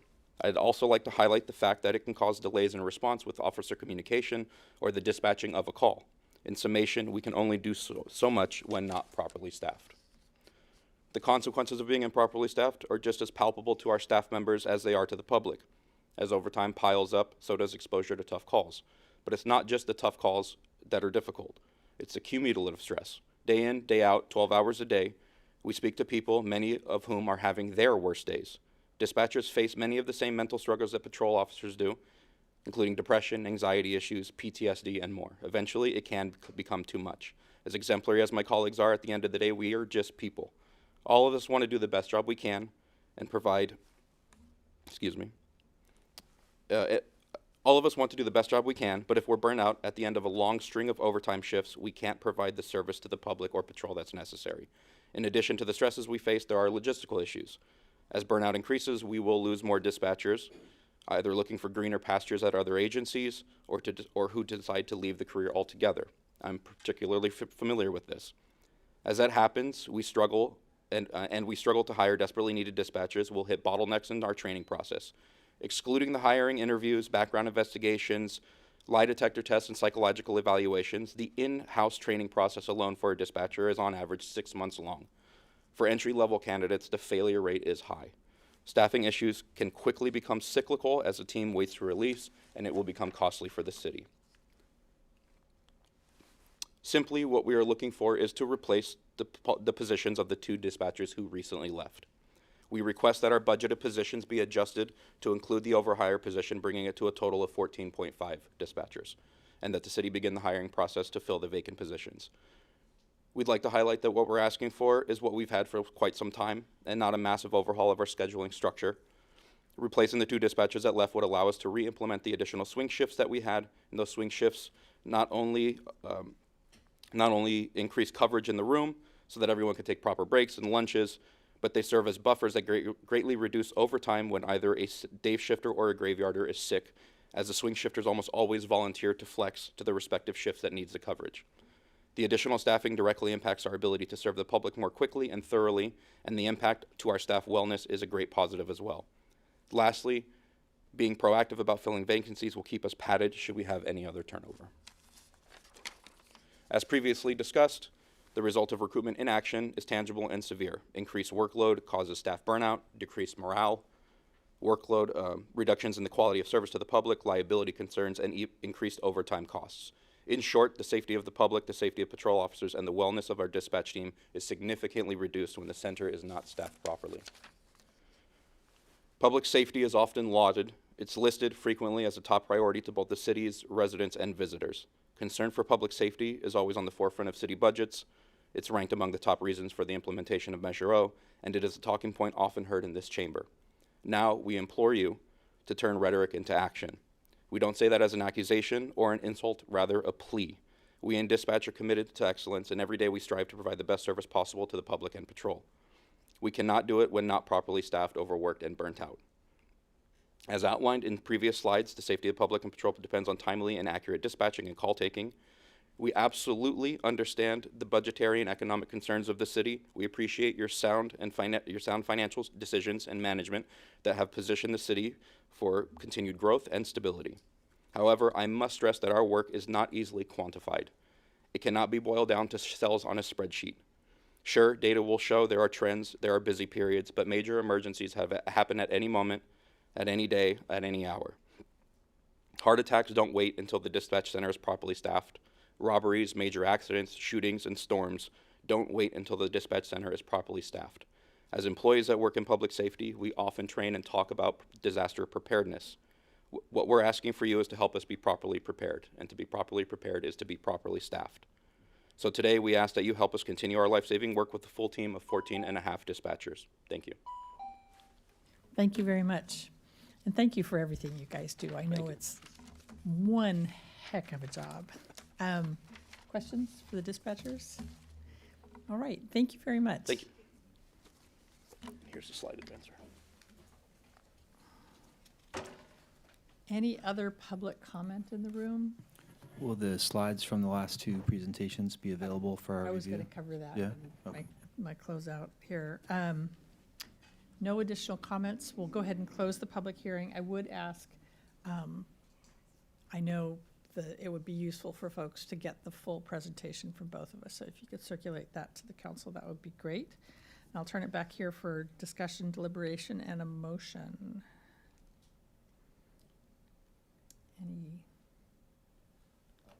I would just like to thank the presentations that we've had. It's always good to have information.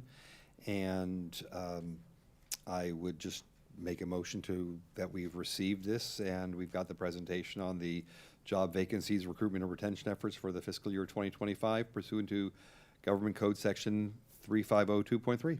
Yeah, and this is something that we keep a close eye on.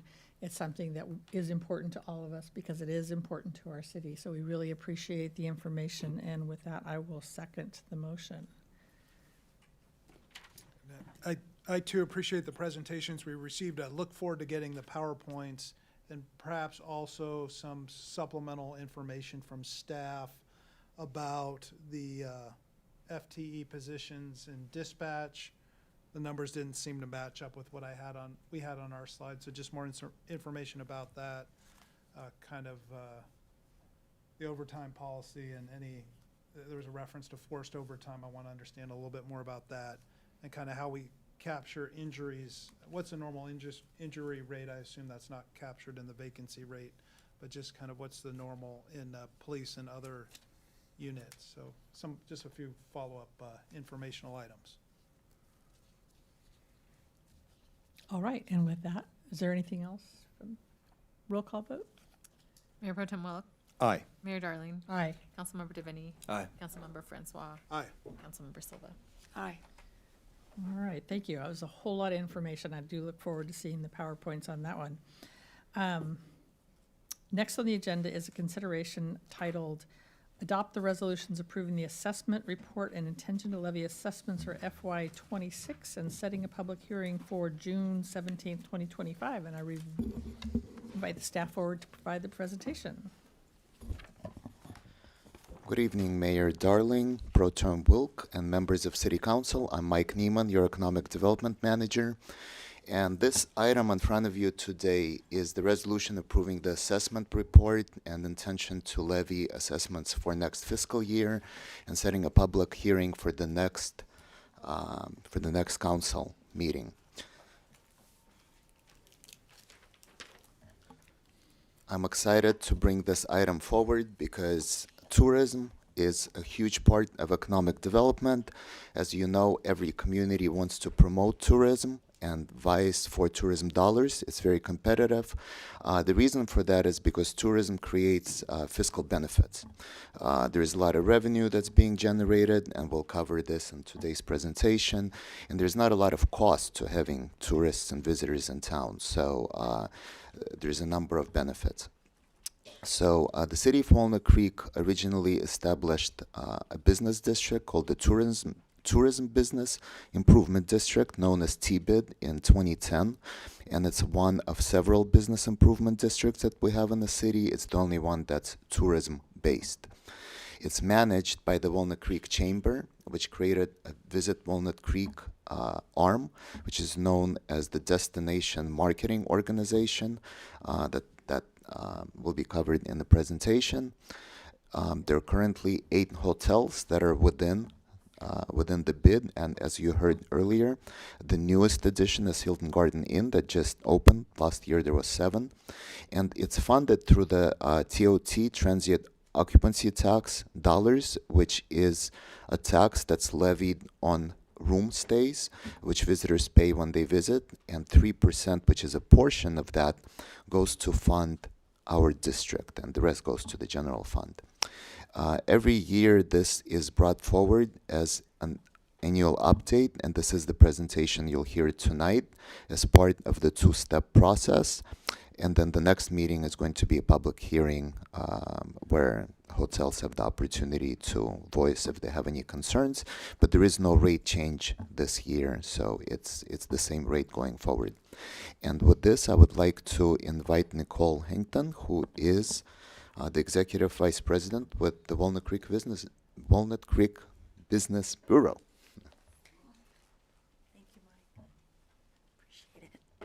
Good evening, Mayor and City Council members. Again, thank you for helping out with Art and Wine this weekend. I'm going to jump right into it, to our T-bid renewal and our report for 24-25.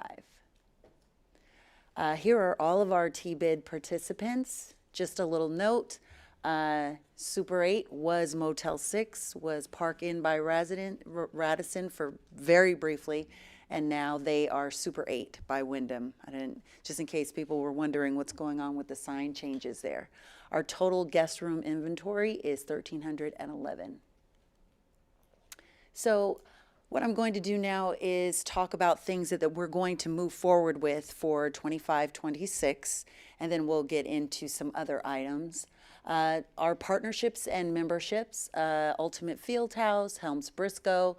We're continuing with our Mount Diablo Marketing Co-op, which is Visit Walnut Creek, Visit Concord, Visit Tri-Valley, and Stay Pleasant Hill. We pool our money when appropriate and contribute to larger marketing opportunities presented by Visit California and or SF Travel. We're continuing our membership with California Travel, which helps us immensely with advocacy for tourism. We're continuing with Destinations International, where we also get to network with other destinations from all over the world, and we talk about best practices and how to keep our destination organization up and running the way it should be. Also MPI Northern California chapter, so we can connect with meeting planners. And then we're also members of the Sacramento Sierra Nevada chapter, so we can get that exposure.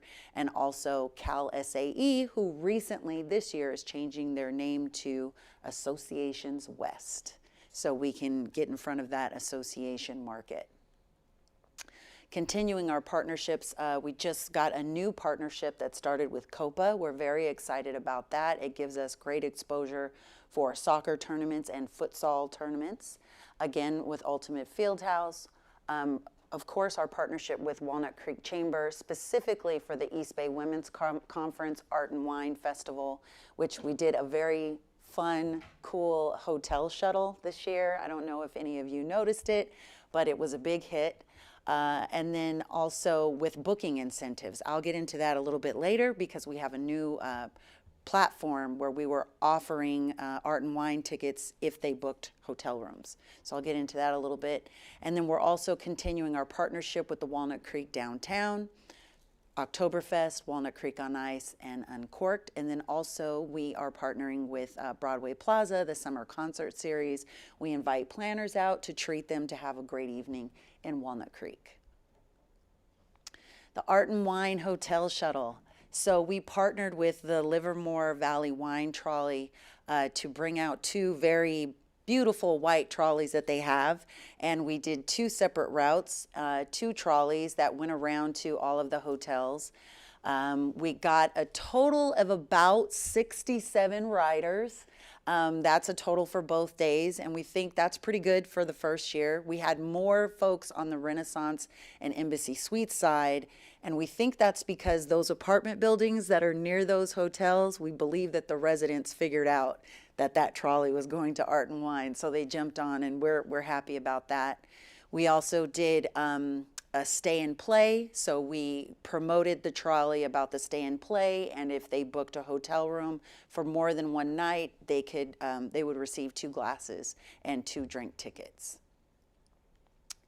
Digital marketing that we're going to continue just so we can stay in the eye of travelers is Google. We had over 97,000 impressions, almost 9,000 clicks through to our website, and then of course social media, Meta, 900, almost 1 million impressions, and then almost 17,000 website clicks from Facebook and Instagram combined. Something we also did that was very successful is some blogs with SF Gate. They call them story studios, and it gives you an opportunity to include photos, and also it goes with a theme. So the first one we did was Walnut Creek's Hidden Gems, and we gave them a guide, cool spots to visit in Walnut Creek. And then we did, it was a very cool perspective of a parent that was visiting Walnut Creek for sports. So my family just rediscovered Walnut Creek, the East Bay's best kept secret for game day weekends. So trying to attract that traffic from UC Berkeley, youth sports, and also St. Mary's. And they were very successful, 1.12 million impressions and over 2,600 click-throughs to our website. And we found that people actually read these articles. I believe the second one, they clocked it. People stayed on the page for about 3 to 4 minutes. So we were really excited about that because that doesn't happen these days. Our new publications, of course, we had a new 2025 visitors guide, so we'll be moving forward with that. Also, potentially exploring a digital version of this. I'll get more into that on our next assessment report. And we're updating our meeting planner guide to include the changes in our properties, the Super 8, and also the new Hilton Garden Inn, which I don't know if you all got to see the meeting space there. It is very nice. It's very updated, very techy looking. And what's huge with meeting planners is natural light. And that meeting space has natural light. So we're super excited about that. Our data platforms, we've got some new toys.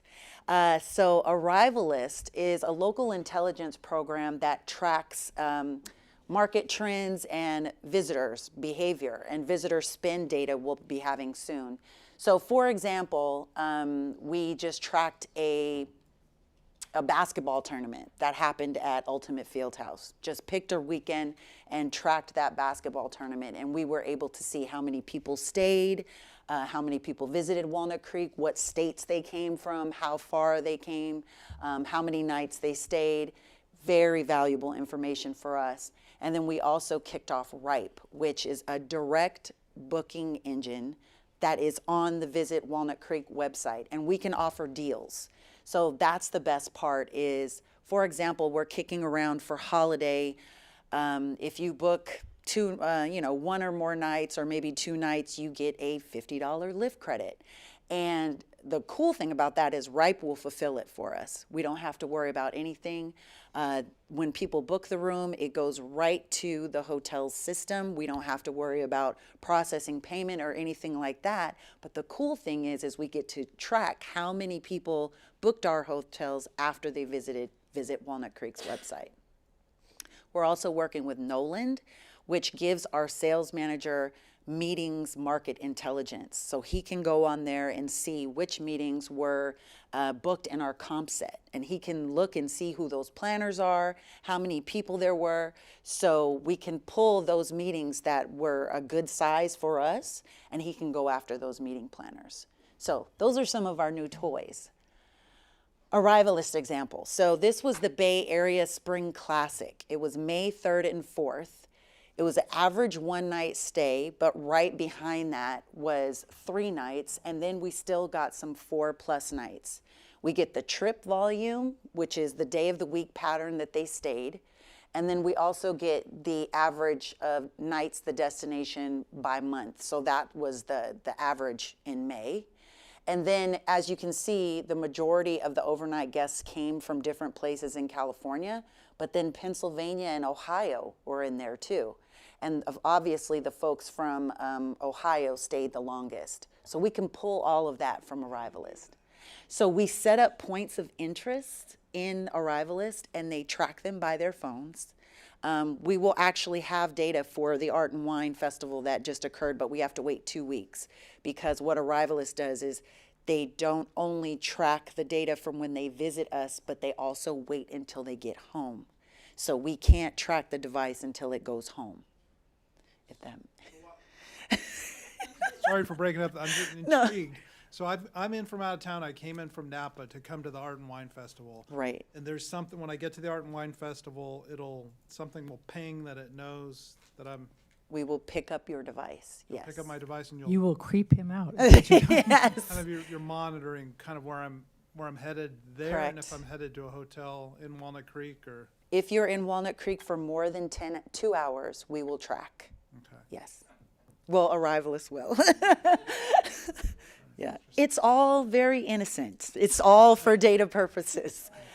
So we have this information, and it's helpful for us not only to find out what time of year people are visiting and when we can offer offers on Ripe on our website, but also it helps us with sponsorships. You know, when tournament organizers reach out and say, hey, can Visit Walnut Creek help us out with this, we can track their previous guests and find out if it's worth it for us. So we're very excited about this. Bob is super excited about this. So this is Ripe. Ripe, we're new to it, but we did sell 4 packages to Art and Wine. I was actually on the trolley with one of the couples that booked it. They were a cute young married couple. They got a babysitter, and they booked a package, and they took the wine trolley to Art and Wine. They were very excited to spend a weekend. And there's so many things that we can offer that other destinations use this platform. You can offer Lyft ride credits. You can partner with new restaurants in town and offer gift certificates if they book a certain amount of nights. The hotels love it because it doesn't take away from their room rate at all. And it's just a really good way to promote the destination, get those rooms going, and not take anything away from the hotels. Sure, absolutely, yeah. Some upcoming projects that we're really excited about, I believe that Cindy spoke about it a little bit, hospitality workforce development. What we heard from our hotels at a board meeting last year was they were having a really hard time recruiting talent. Just, you know, as in several industries, there's been a lot of turnover in the hospitality industry, especially after COVID. A lot of the older folks that built a career in hospitality have moved on, and it's been a little tough recruiting that younger demographic to go into hotels. So what we are doing is we're partnering with our local institutions, DRAA, Cal State East Bay with their hospitality programs, and we are sponsoring this program from Walnut Creek Hotels. We're also coming up with a certification program for salespeople that will be sponsored by the Walnut Creek Hotels to just get young people excited about the hotel industry again, and hopefully funnel some jobs in our region as well. So we're excited about that. We're also going to be out actively looking to bring a new signature sports tournament or event to Walnut Creek. As you probably know, we lost the half marathon with Revel, which was a blow, but we're going to have someone going out and actively bringing back another signature event to Walnut Creek. And then the human trafficking awareness training was very informative with the Contra Costa County Sheriff's Department, their human trafficking task force, and also Freedom Insight and Arm of Care. We're partnering with all 3 agencies to bring together some specific training specific to Walnut Creek hotels for Contra Costa County. Each hotelier, their front desk staff has to go through a quarterly webinar where they kind of just click through an overarching training. but I wanted to make it more specific to our area. Who do you contact directly? Can we get those direct relationships going? Because it is not something that only happens in urban cities. It happens, unfortunately, here too. So, but like Cindy said, the hotels were very responsive, so we're looking forward to that. So if you were at the State of the Chamber and I gave the tourism update and I gave the California travel spend forecast, forget everything I said, because they sent us an updated version and we are going to be down for the coming years. The previous forecast, it looks like we're going to be around $6 billion down going forward. But one thing I noticed when I went to Cal Travel a couple weeks ago is it depends on who you talk to on how much we're going to be down. As we know, right now, California is the #1 travel destination in the U.S. We kind of flip-flop between us and Florida. Florida and us, we trade spaces on #1 and #2. Now, if you talk to the state of California, Emily Desai, Chief Deputy Director of Governor's Office of Business, she said that we're going to be down 0.5 for the following year. But Visit California says 1%. So I'm assuming it's somewhere in between. But we are going to be down. So Visit California is running some pretty intense campaigns to bring Canadians back, bring folks back from Mexico, and we're keeping an eye on that to see if there's any place that Mount Diablo region can participate. Speaking of that, we want to continue to support our hotels, so any way we can. So we're kicking off a small meetings campaign. Our goal for this is to be the go-to destination for small meetings in Northern California. We're just now starting the brainstorming, starting the offers, talking about our hotels. Primarily, we'll be promoting on LinkedIn, but also through MPI and PCMA, and really speaking to those meeting planners, not just meeting planners, but executive assistants, admin assistants that get tasked with planning those small meetings. And the purpose of the campaign will let them know, this is where you need to have your California meeting. It's easy. Our hotels will take care of you. So more to come when we come up with this specific marketing for this small meetings campaign. Streaming. So going into new fiscal, we're going to be working with Hulu and Peacock, and NBC Sports Bay Area, specifically for women's soccer. We'll have some ads for them. We're excited about this also because we're going to be running some ads with ABC 7 during Pride. They start on June 9th and they run through the Pride Parade. We came up with Visit Walnut Creek as a sponsor of the Pride Parade. Celebrate pride and sunshine in Walnut Creek. So keep ears open for that during the parade. And then we also get impressions up to July 6th after the parade. So we're really excited about that going forward. So I'll let you know, I'll remind you guys when they start running.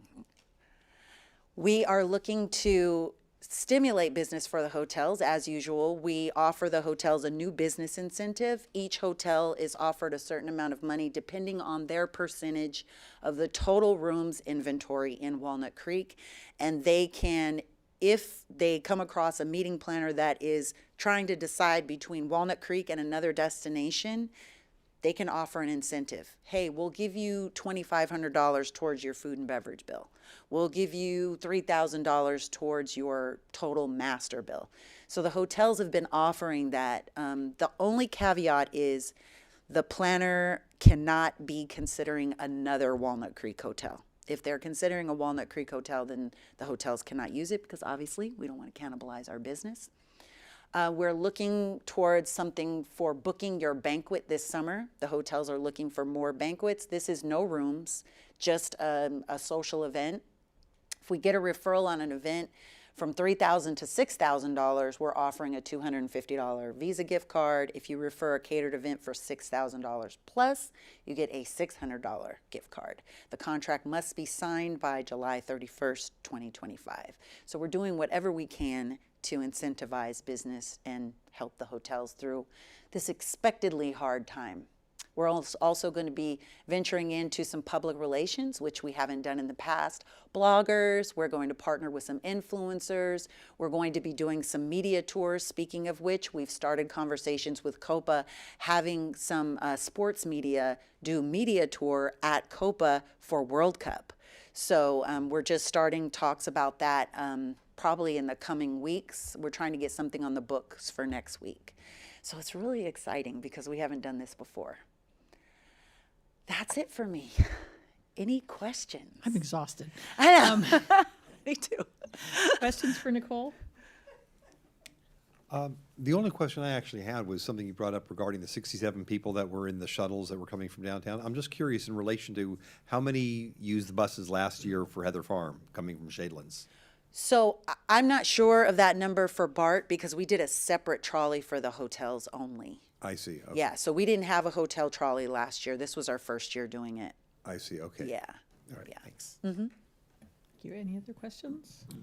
Yeah, I was wondering the 1,311 hotel rooms that we have, where does that like sit on your, how many we should have for a city our size, for the business we're trying to do? Like what do you think about that number?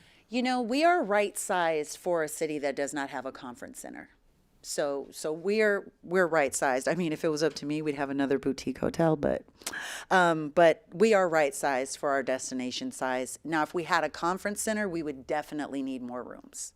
But right now, we don't.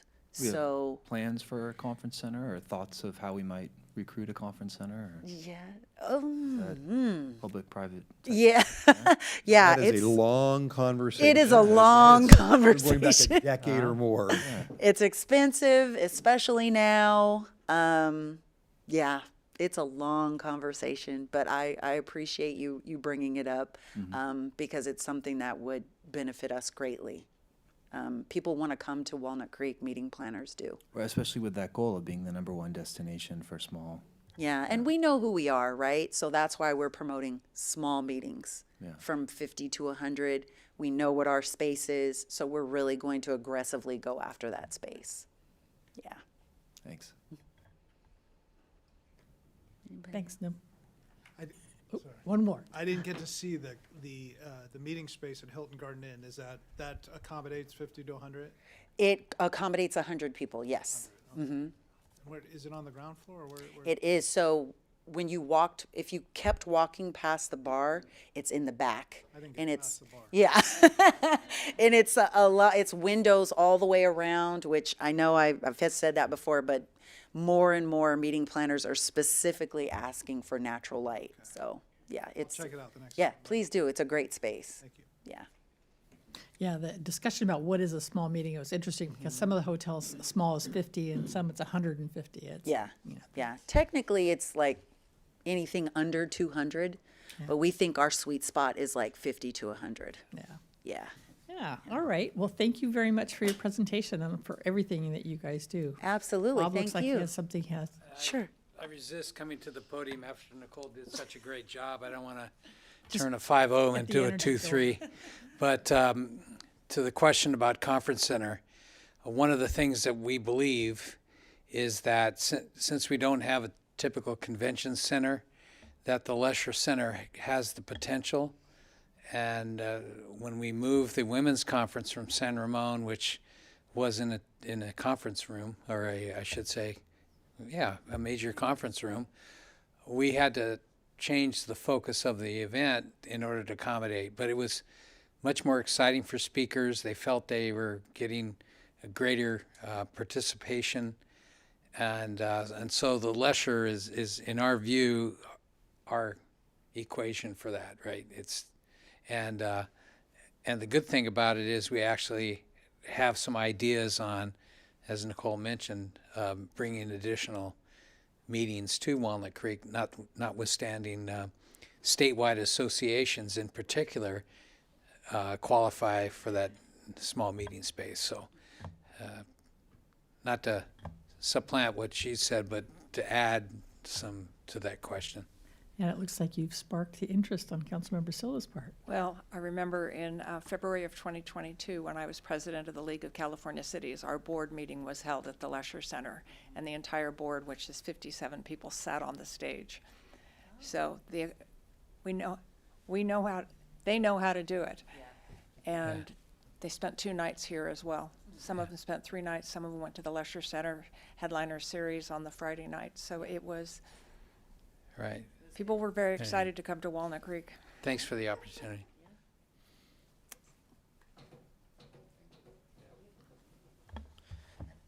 Thank you, Nicole and Bob. So a lot of very exciting things happening on Visit Walnut Creek. And with that, the recommendation in front of you is to adopt the resolution approving the TBID annual assessment report for last fiscal year and adopt the resolution of intention to levy assessments for the upcoming fiscal year for TBID and set a public hearing for the next council meeting coming up on June 17. All right, thank you. Is there any public comment? Stare at Jan. No? You're all good. All right.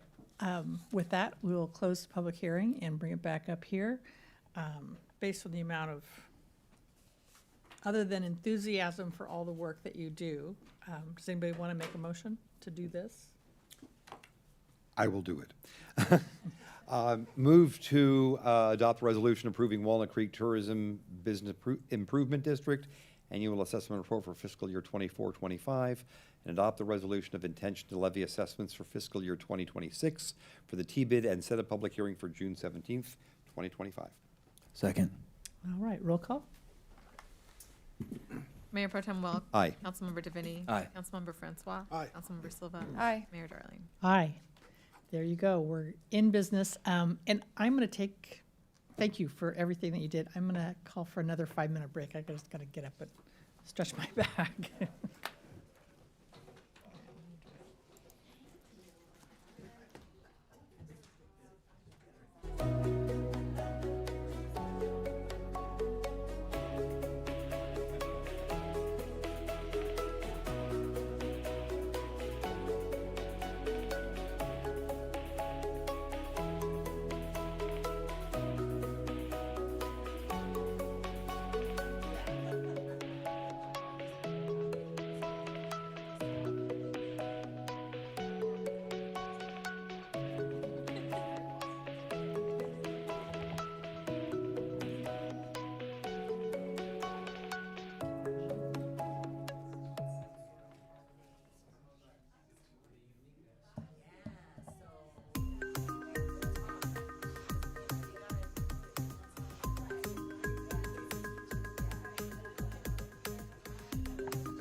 Before I start sweating. Okay. Meanwhile, back at the ranch, next on the agenda is a consideration item titled Fiscal Year 2026 and Fiscal Year 2027 Proposed Operating Budget and Master Fee Schedule. And I will turn to staff for the presentation. Thank you. Good evening, Mayor Darling, Mayor Pro Tem Wilk, and members of the council. I'm Rindy Azevedo, Budget and Procurement Manager for the city, and we're going to be discussing, as the mayor said, the proposed operating budget for fiscal years 26 and 27, as well as proposed changes to the master fee schedule. So first, we'll do a quick overview of the 26 and 27 general fund. We'll also discuss other funds, including Measure O, the parking fund, and the Boundary Oak Golf Course funds. Then we'll talk about authorized positions that are included in the proposed budget, as well as the master fee schedule. The requested action is that the council provide feedback on the proposed operating budget and proposed changes to the master fee schedule. So first, I wanted to briefly recap the information that's been presented at prior meetings, including at the May 6th City Council meeting. During the budget development process, staff identified a projected ongoing deficit of $4.97 million in fiscal year 26 and $6.33 million in fiscal year 27. And that was before any budget balancing actions, before one-time costs were added, and without contributions to reserves. This projected deficit is primarily driven by slower revenue growth and increases in costs. And I also just want to acknowledge that there is a lot of uncertainty right now, and so this represents our best guess with everything that's going on, and we're continuing to monitor for changes. The majority of the increases are being driven by non-discretionary costs, things like utilities, insurance premiums, and legal services, contract costs, CalPERS, pension costs, our current labor agreements, and minimum wage increases that departments aren't able to absorb without service level impacts. Additionally, staff are proposing budget augmentations to add one-time and ongoing funding to support council and department priorities and to help maintain existing services. And these were presented at that prior meeting and are discussed in more detail in attachment 3 of your packet. Using the adopted council budget policies, staff have proposed a variety of ways to close the deficit while seeking to minimize impacts to staff and the community. There are no proposed changes since the last council meeting, and additional detail is provided in attachment 2 of your packet. At a high level, these include revenue increases of approximately $822,000 over the 2 years, proposed operations and maintenance reductions of just over $2 million each year, and personnel reductions of about $1.3 million each year, as well as the use of some short-term budget balancing actions. The majority of operations and maintenance reductions are coming from professional services, travel and training, and services and supplies. With these changes, staff would prioritize essential services and strategically use existing resources to minimize service level disruptions. The proposed actions would bring some contracted services in-house, would reduce planned maintenance activities, leading to more reactive responses. And though generally programming would continue, there would be less funding available for marketing and advertising, supplies, and contracts. Notably, Center Rep proposes to have 5 shows instead of 6, and travel and training would also be reduced, but essential training would continue. Overall, there would be minimum ability to extend service levels, and response times could increase. On the personnel side, 3.75 full-time equivalent positions have been recommended for reduction, and 3 other positions were reclassified. All but one of these positions is currently vacant. The one filled preschool position is being partially reduced as related to business changes related to the expansion of universal transitional kindergarten in California. The budget for hourly staffing has also been reduced by about $140,000, with the majority coming from the Arts and Recreation Department. This could result in reduced hours, longer wait times for customer service, and regular staff may need to fill gaps in coverage. The city's overtime budget is approximately $1.62 million in fiscal year 25, and the proposed budget would reduce overtime by about $477,000 citywide, with the majority coming from the police department. While reducing overtime could slow investigations, increase processing time in records, and may result in overspending if there's a large number of significant events, salary savings from vacant positions is expected to offset the normal use of overtime to backfill vacant positions or to respond to unplanned disruptions. Lastly, funding reallocations are proposed to move positions between funds, which would save the general fund approximately $70,000. Staff also proposed to use short-term budget balancing strategies to help minimize service level impacts. And the vacancy rate, which approximates normal staff turnover, would increase from 5% citywide to 6%. And just for comparison, the actual vacancy rate has been between 9 and 11% in recent years, as we heard earlier. That would result in approximately $580,000 in savings annually.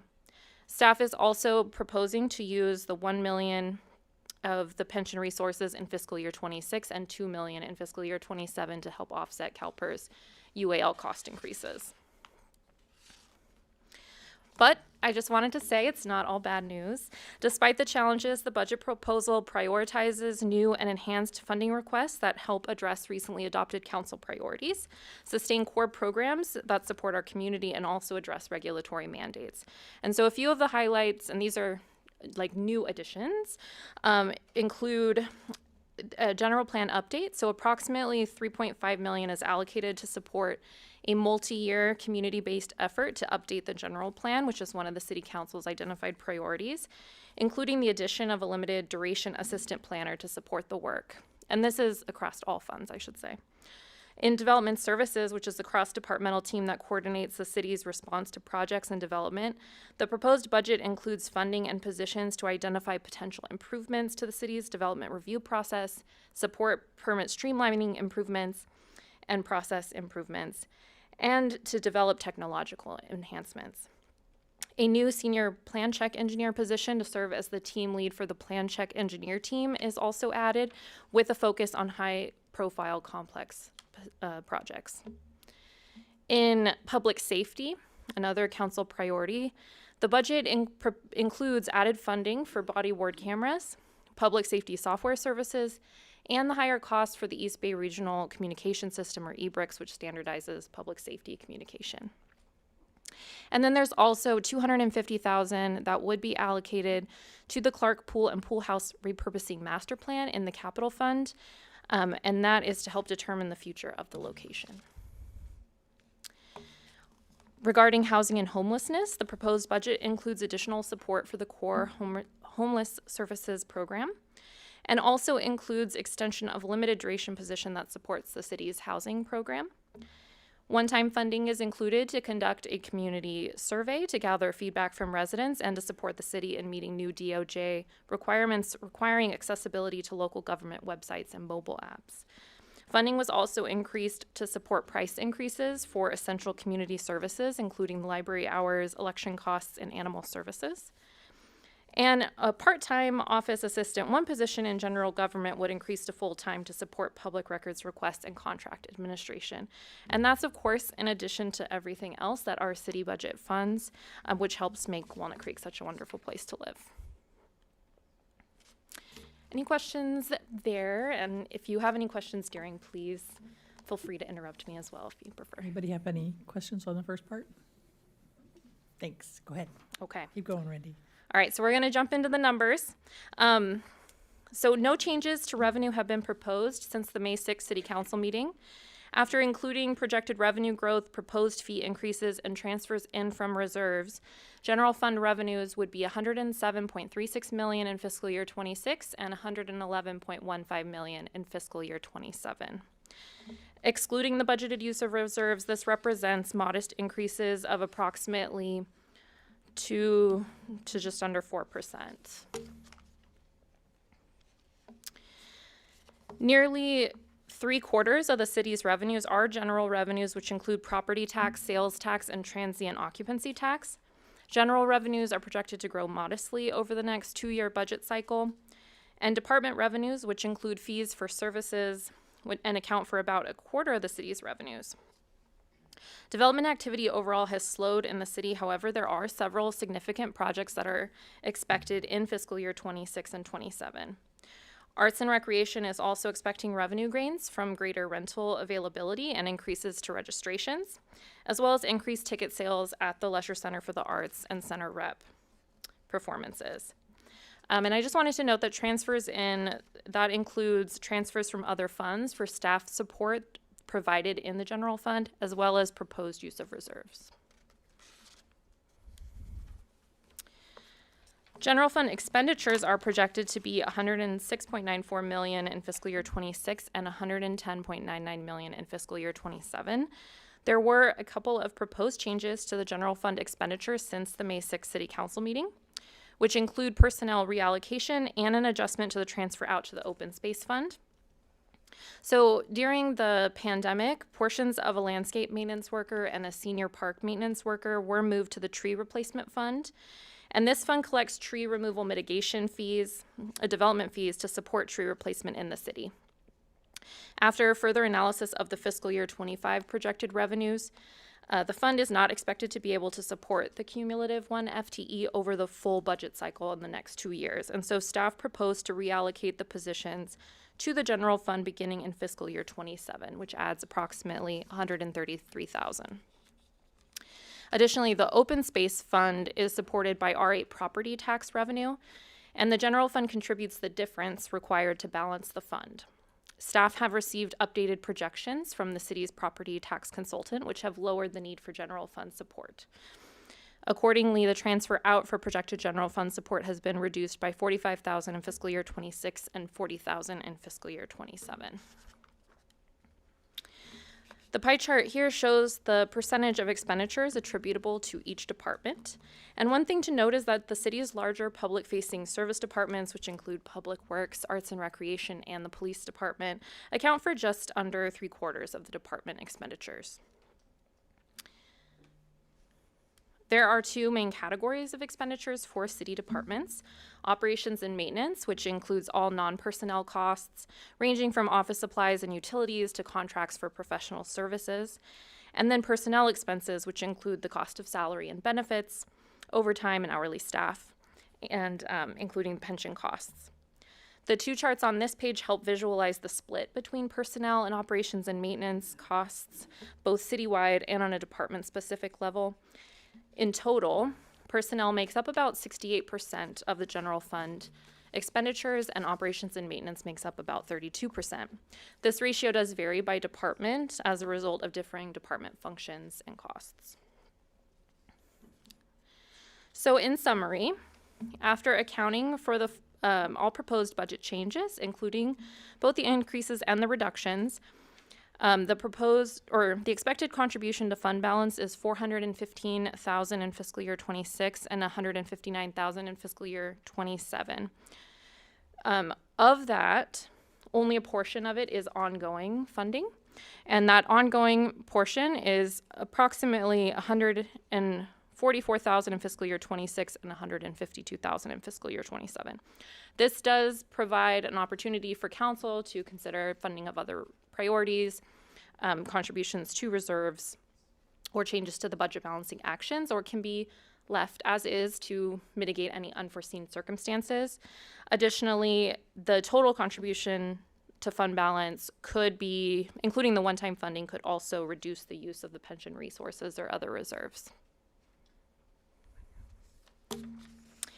In light of the reductions required to balance the general fund budget, staff is recommending no contributions to reserves as part of this budget.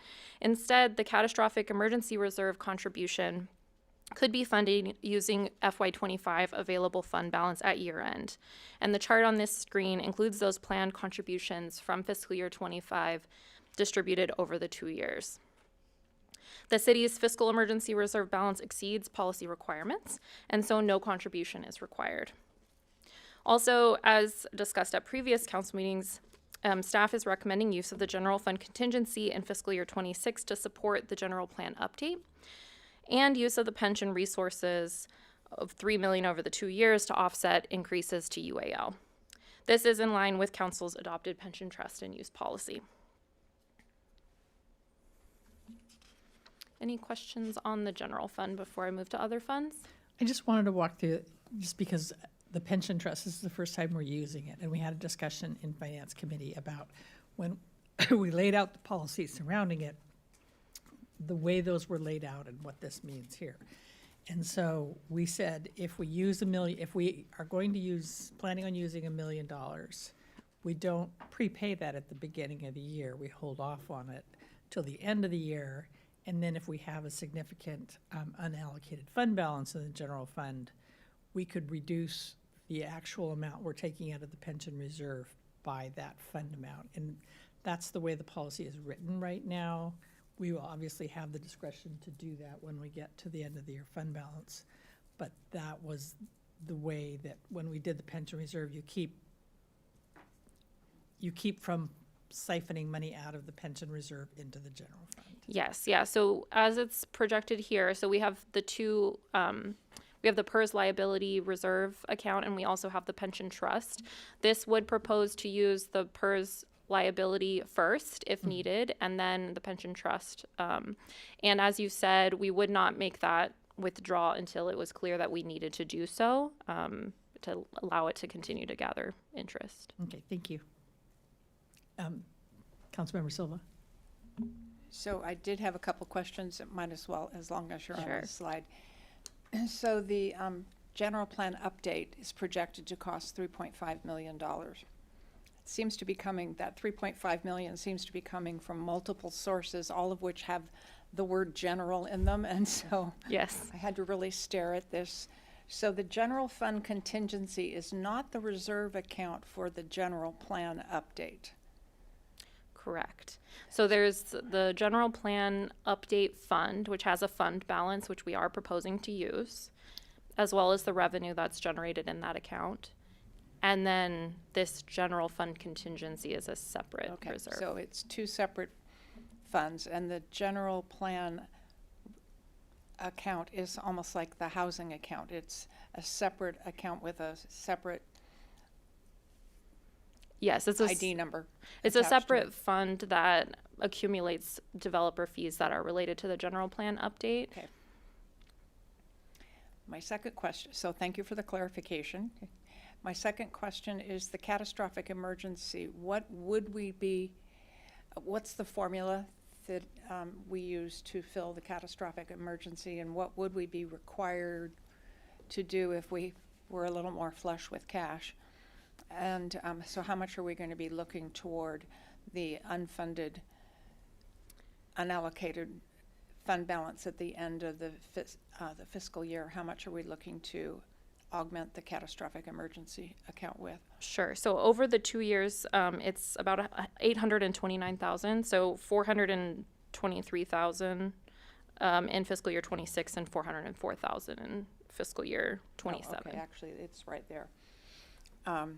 So the formula for the catastrophic emergency, can you remind me how it's revenues or expenses or? Yes. Kirsten Lacasse, Administrative Services Director. It is 10% of general fund revenues. Okay. So is that department revenues as well as? That's correct. It's all Okay, so the 420 is about, basically, is the reflection of the 10% of the projected revenues for the.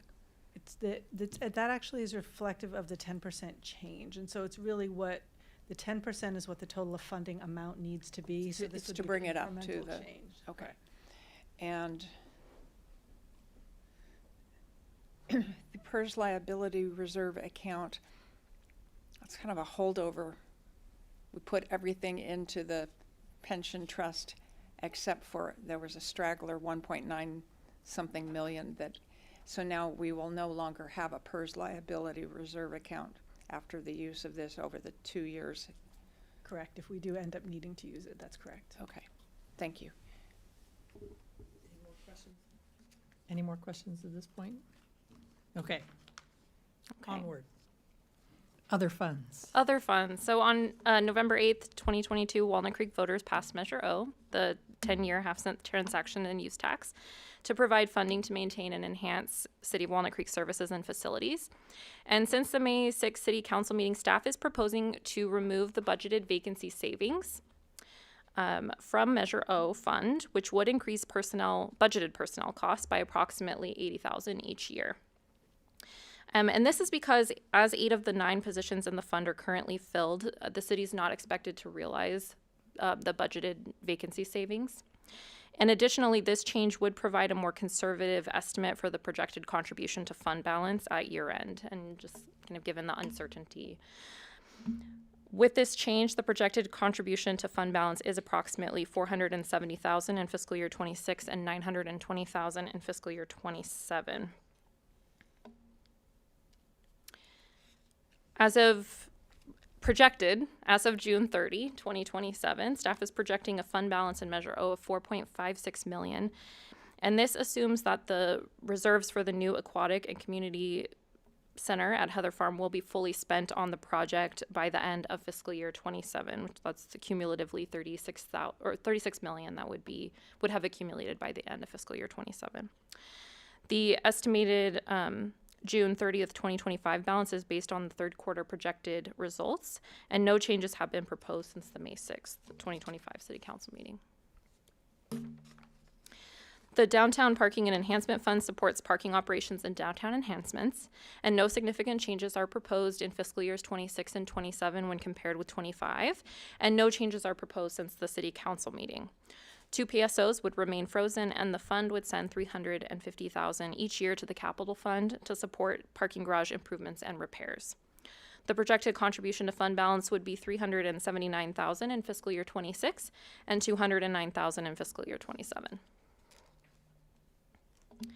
The Boundary Oak Golf Course operates as a self-sustaining city enterprise fund, and revenues are generated by golf, food, and beverage sales and are projected to increase in part due to the reopening of the newly renovated driving range. Expenditures are also expected to increase based on many of the same drivers as other funds, including increases to labor, insurance, facility, and equipment costs, and the repayment of the general fund loan for driving range improvements. The net contribution to fund balance is projected to be $119,000 in fiscal year 26 and $263,000 in fiscal year 27, and there are also no changes since the last council meeting. Do we want to just double check, is there any more questions on the other special district funds? Yeah, I have a question on slide 22. Is it our current policy, is it our current policy that the net contribution to fund balance that's left over is to be held for the aquatic center? So each year of the proposed budget includes a $9 million contribution to the aquatic center, and then that $470,000. The net contribution to fund balance is the remainder that could be allocated depending on council's. But I thought you'd mentioned that we were going to earmark that extra money for the pool. Finance Committee's recommendation when we looked at it was, given the uncertainty in going out to bid, that we not look at that net contribution to fund balance and start making plans for it. Right, okay. That's what I'm saying. Yeah.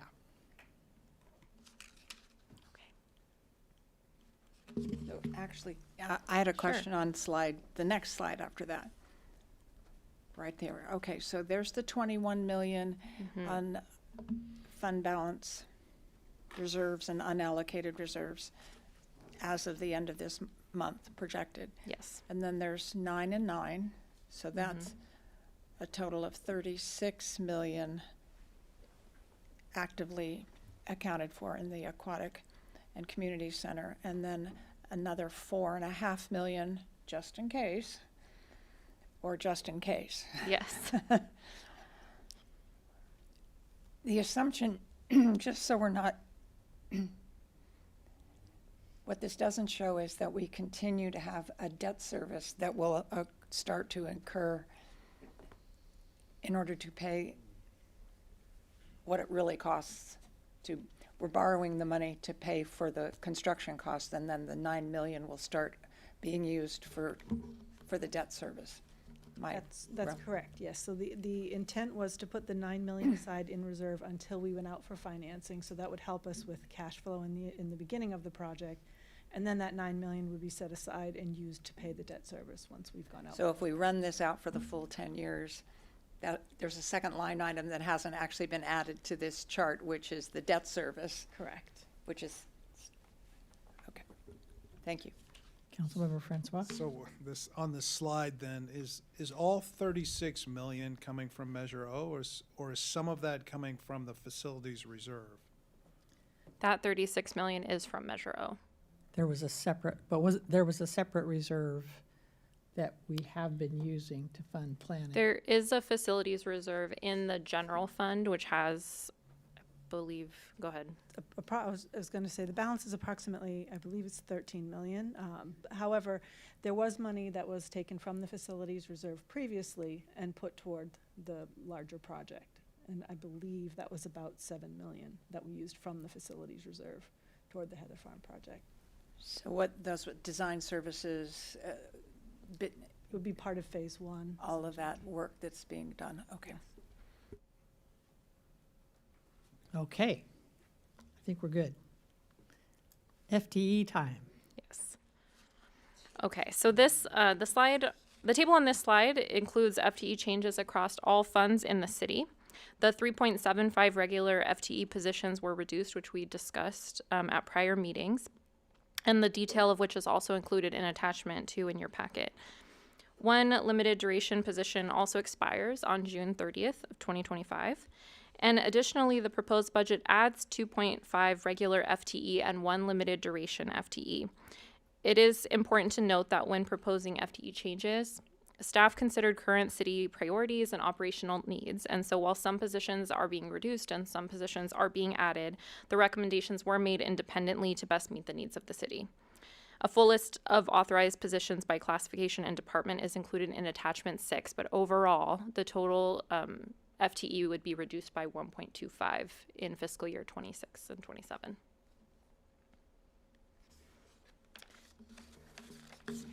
The proposed budget also reallocates positions between funds. Some of these changes are recommended as part of budget balancing actions, and some are a result of operational changes or budgetary needs. The reclassified positions include the office specialist moving to the general fund from the IT internal service fund. And this is essentially cost neutral as the ISF charges other funds, including the general fund, to recoup costs. An office assistant 2 that supports housing is partially moving out of the CDBG fund and it will be supporting housing loans rather than CDBG eligible activities. The landscape maintenance worker and senior park maintenance worker will also be moving in from the tree replacement fund beginning in fiscal year 27, as we discussed earlier.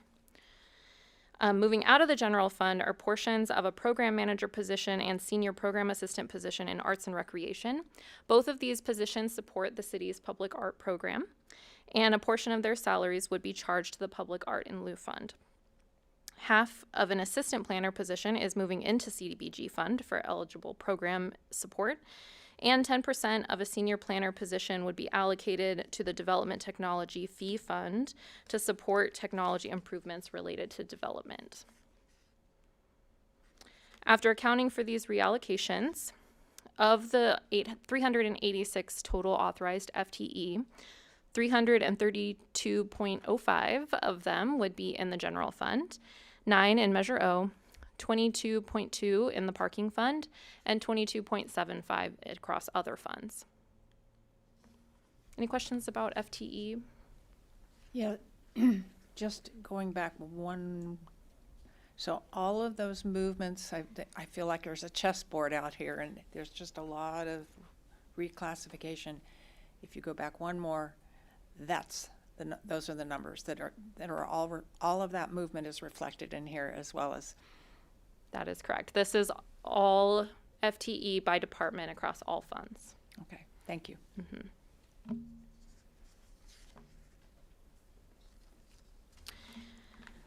So attachment 7 to the report includes the proposed adjustments to fees and charges for fiscal year 26 and 27, and I've captured some of the notable fee changes here. So in arts and recreation, several changes to fees and across all services provided by the department are proposed in fiscal year 26 and 27. In addition to updating fee ranges to reflect increasing costs, helping to maintain cost recovery goals, or to reflect changing conditions in the market. Many of these fees are also proposed to widen to allow the department increased flexibility to adjust fees as needed to best meet its financial goals. New fees have also been added in aquatics for recreational swim admissions for the 2-year-old and underage group category, the new synthetic turf fields, and the Bedford Gallery for additional services related to art installations. And I also wanted to mention that the Arts Commission and Pros Commission have reviewed and recommended the applicable arts and recreation fees. In community development, proposed increases for various permit planning and inspection services are proposed, primarily due to increasing costs. In general government, there are adjustments to align with the community development fee changes. And in public works engineering, proposed increases for planning and inspection services are proposed based on cost increases, and those are beginning in fiscal year 27. All proposals are in compliance with city-adopted council policies or direction previously provided to staff, and if approved by city council, adjustments to fees and charges will become effective upon adoption. In closing, staff will incorporate any feedback from today and bring an updated budget, the full budget package, including capital budget, to City Council for adoption on June 17th. And the requested action is to provide feedback on the proposed budget as well as proposed changes to the master fee schedule. And with that, I will answer any questions. All right, I think we've been asking our questions as we go along. So given the lack of questions, I'll go ahead and open this up to public comment and see if there's anybody here that wants to do that.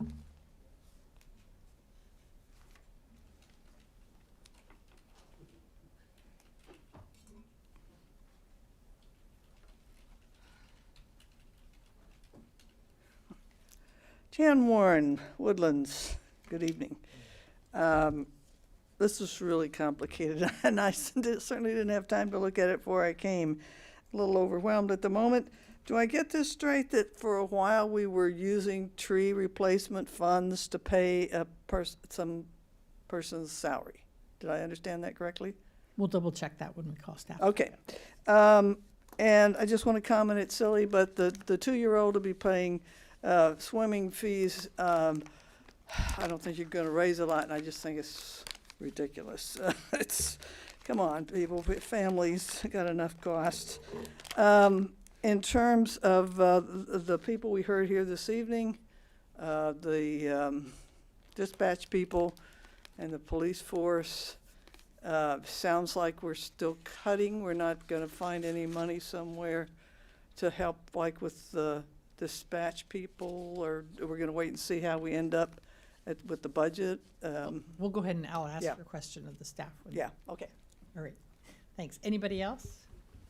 Looking around the room, I see no additional public. So we'll bring it back up here. I think you heard Jan's questions. So the tree replacement fund.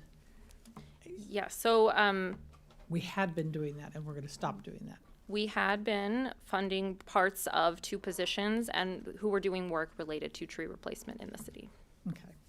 And then dispatch and police, I believe like the number of FTE in police in the police operations is consistent at 128 FTE, and we're not Correct. We did not make any changes we didn't reduce any FTE in the police department. It is the same as in fiscal year 25. And then when we had this in Finance Committee, we talked about there is a reduction in the amount of overtime budgeted to police. And when we asked the question in Finance Committee about that reduction, we were told that. Yes. What were we told? I realize I'm answering my own question. So. Yeah, so the salary savings that results from the vacant positions is expected to cover overtime costs related to backfilling those positions. So although there is a reduction in overtime budgeted, the salary savings is expected to offset that. And my understanding is that in previous years, there had been money budgeted for overtime that had ended up not getting used. And so that's where that made staff feel confident in making that recommendation. Yeah, so historically there has been salary savings. Weren't we also having to budget overtime for the separate contract with Nordstrom, which is now being reduced? So those hours don't, I think that was a good 450,000 out of 470,000. It was around just around 250,000. I don't have the exact number.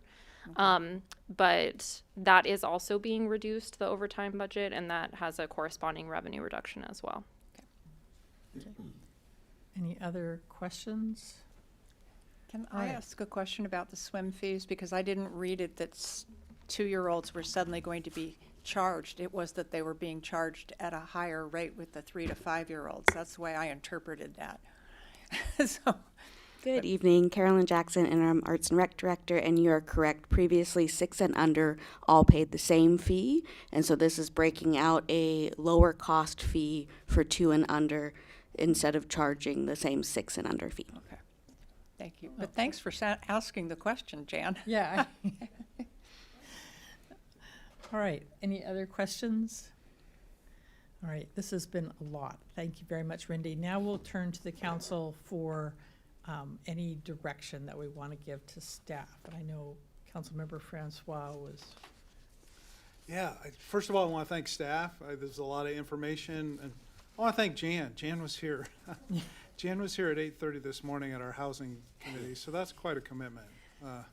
We should have taken you to lunch. Yeah. But thanks, staff, and obviously thank members of the Finance Committee for all the hard work that went into this, and I appreciate the diligence and thoughtfulness. One item that had come up at our May 6th meeting was trying to think creatively about incentives related to outdoor dining, and I know that several of us seem to be interested in that, and I understand we've got a pretty tight budget here, but I would also, I think we have a little bit of time until June 17th to see if we can, I guess my thought would be kind of to come up with it's some sort of incentive program, maybe like a rebate program similar to the ADU program where maybe we allocate something like $100,000 toward that program. It could, up to $10,000 for each business. They would have to apply by the end of the year. Staff could come up with other benchmarks that we'd want to see actual, structures in the ground by some date and, put other parameters around it in terms of safety and aesthetics. But I just didn't want to lose that opportunity because it is one of our 2-year priorities. We embedded it in the economic development priority that we're going to enhance downtown through attractions like outdoor dining, and I'd like to see us give some consideration of that in this budget. It does, I understand now that the Finance Committee is saying, let's keep the Measure O surplus for cost increases, which I think is right and prudent, but we still do have some surpluses in the downtown parking and enhancement fund, which I think we could use a portion of that to allocate towards outdoor dining. Thoughts by? Well, I'm just going to build on this, and I watched the May 6th meeting, so I wasn't here and I didn't have an opportunity to comment, and I heard what all of you said. I think it's a good idea, but I think assuming that that's going to happen by June 17th, such that we could document, is unrealistic, given what it took us to get to the outdoor dining program to begin with. I think we know where there are funds available, whether it's the downtown parking fund, could be a little bit of Measure O, but I think we also have to give staff time. And it's in their economic development, our priorities. So we could say something like, and part of this would be to come back to us with an approach that doesn't trigger inequity, it doesn't trigger prevailing wage. I mean, there's a whole bunch of things that, we want to do, but I think we can do that. The other thing I would mention here, what you and I learned today in the Housing and Community Development Committee meeting, is that we may be short funds for the homeless services. And it's all in the homeless services area because the state has not been able to figure out what to allocate. And right now it's it's precisely $145,496 according to the estimates. But it's in the homeless services area. And so right now it could have a gap when we come back on June 17th, that we're going to have to decide whether we need to fill that. And there are contracts for those services that need to be covered that in my mind, have a higher priority than a program that is, as yet, it's a vision and it's aspiration, but we will have unfunded programs on the 17th if we're not careful and mindful of that. So I will mention that. I think that's a really good point. I think we'll have more clarity from the state. Hopefully. By then. They have to adopt the budget by June 30th, but we do still have that surplus fund balance in Measure O, and that when Measure O was one of the priorities was homelessness. To clarify, my thought was that we make the policy decision that we want to allocate money towards incentivizing outdoor dining. I wasn't suggesting that staff come up with a full program by June 17th, but my understanding was we're adopting the budget on June 17th, so that we make that policy determination that we want to allocate X number of dollars towards incentivizing outdoor dining, and then to the extent we want to give direction to staff on timing on the program and applications and how you would qualify for the rebates, we could do that too. But that was what, just to clarify. And I think that's what we did the first time we established the grant program that we had in 2021. Yeah. Okay. Was we set a dollar amount and we went out and figured it out. I just wanted to make sure we weren't trying to craft a program in 2 weeks. Although I do believe, and since we've all talked about the outdoor dining and that's part of the priorities we want, we don't live in San Diego where there's going to be 12 months of outdoor dining. The sweet spot is truly March or April through September or October. I mean, there are those 4 months in the winter that it's just not really amenable for it. So if we're going to get behind it, and if we want to encourage restaurants to have outdoor dining, then we're going to have to come up with something within the next 6 weeks. Because if we wait until July or our only meeting in August, it's too late. I mean, at that point, we're into October before anything could be done anyway. So we're either going to get behind it or we're not. And if it's something that we can put some kind of a carrot in to get some amenability to do that, then great. Because just because we're allowing outdoor dining, if restaurants don't do it, we might as well not even have it. So I obviously we have to have a budget that makes sense. I would love to see staff come back with an idea on that, but we're not known for moving on a dime, and I think in this particular instance, if we want outdoor dining by this summer, then we're going to have to move faster. So I think the proposal on the table is an incentive-type rebate program, one-time funding allocation in the neighborhood of $100,000, potentially coming out of the parking fund. Councilmember DeFinney, do you want to weigh in on this? Yeah, no, I think the parking fund, as the money goes towards the downtown, it was intended for that. That's a good place to get it from. The way I might calculate that number is if we take that $48 per square foot for the parking spots, and we assume 2 per business, and we set a goal of 10 businesses, and we think about like maybe giving not that we're doing this exactly, but what would that look like to give them a year of free? That'd be about 140,000. So that was the number I came up with for the incentive.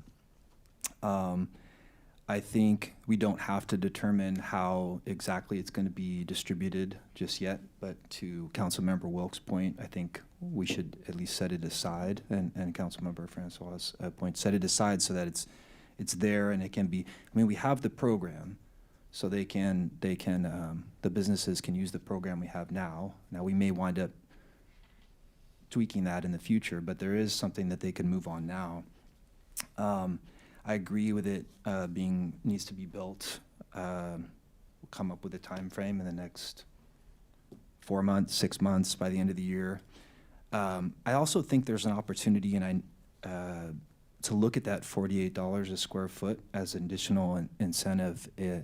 I think that was probably based on the parking spot being 100% occupied, and also on the assumption that if the person doesn't park in that spot, that they would somehow leave town and not park in town at all, not just move to another spot further out or park in a parking lot. So when we calculated that $48 a square foot, I think there's an opportunity to revisit that, and maybe it doesn't actually look quite that high. So, and then I'd say my message to the businesses out there is that you might be looking at this as, well, how many people are going to eat in these spots, outdoor dining? And that's how I'm going to generate my calculation of whether this makes financial sense. But remember, when people are eating out in front of your restaurant, that's the best advertising you can have. So if they're consuming your product out on the street, that's going to drive not just the people that are eating there, but more people into the restaurant. So I think the businesses may find it more profitable than they think. I think there's an opportunity for us to reduce our per square foot charge. And then I think putting aside some money, my proposal would be 140,000, and then we can have a future discussion about how we exactly distribute that. Yeah, my take on it is, it was interesting, this last week, I donated lunch with the mayor to the Merwood School, and a young couple with young kids bought it, and their one ask of me as mayor at lunch was, and what are you doing about outdoor dining? I was like, oh, okay. And they were not paid by the restaurants. I paid for lunch and it was all good. And so I've been interested in thinking about this. I would just as soon keep the amount that we're allocating to this, not tie it to our lost opportunity cost. I think I would like to tie it into, this is what we think it would take for a restaurant to make financial sense out of it. And so, I think with the goal of having maybe 10 of these, 10,000 each should be enough of incentive to get them. So I've been thinking in the $100,000 range, because we've talked about 10. A $10,000 incentive provides it. And I also want to make sure people understand that if they are doing this, that the money that we as a city are losing from the parking spot is money that we are losing in our budget in the future. And we're going to be looking for that to be replaced, because it's. So maybe, building on your idea, what we really need to do is not tie this to meter rates, et cetera, because that opens a whole can of worms in the discussion of equity. And that the restaurants love that they are using the space, and the retail establishments that don't have the opportunity to do that are not so thrilled. I mean, there are pros and cons, so maybe separating it, which is what we did with the grant program, and you make it about startup costs, not ongoing costs, because that is the big risk. Because once you start opening and sharing money, it becomes expected every year. Oh, we can't make it unless you do it. So if we tie it to the startup costs, then, but I mean, there are any number of risks also, including how do we get, we're giving public funds. And it's a gift of public funds. Well, let's not get, Yeah. let's not get too ahead of ourselves. I mean, I like the direction you're going, and I agree with you that I envision this as kind of a rebate program, right? And an incentive program to recognize that the capital cost of the structure is 50 to 75,000. So that's an initial huge upfront cost investment that a business is going to have to make. And the 10,000 goes towards that or towards the lease of the parking space, however it works out. But it's trying to offset kind of mostly that big capital cost that they're incurring. It's not offsetting the whole amount. I mean, to Mayor Pro Tem's point about we don't move on a dime, but I did talk to the Walnut Creek downtown, and you know, I think we can play a little bit more of a longer game on this, that if we at least say, you know, you have to apply by the end of the year, or you have to hit some benchmark by the end of the year, so that the money's not just sitting there, that it's really serving a purpose of being an incentive. Like, it's not going to be there forever. The first 10 are going to get the advantage of it, but they have to go out there, apply, and actually build the structures. So I appreciate what you're saying, but if you make it a first 10, then it's not strategic. Yeah. Okay, I misspoke with the first 10. I'm trying to get people to move, but I want them to have a track Submit your record. competitive grant Yeah. request. Yeah. I mean, that's what the things you have. Otherwise, we're going to have them all between Block A and Block B Yeah. on Locust Street, and that doesn't actually Right. do what we're just striving to do. Yeah. And when we did the emergency fund for the restaurants, there we just said, come in and we'll give it to you. Here, I would want to use some strategery and talk about, you know, is it a restaurant that lends itself to outdoor dining? Is it a good location? Have some discretion on staff's part, not just an automatic. So I think today, though, the most important part is just setting the money aside. Yeah, no, I And think that's what we're trying to do. Yeah, and how we distribute it, we can determine. I do think that it, at least from a set-aside standpoint, and then we can determine how it's going to be used. Maybe we could set aside just a little bit more, again, that 140, maybe 150. Well.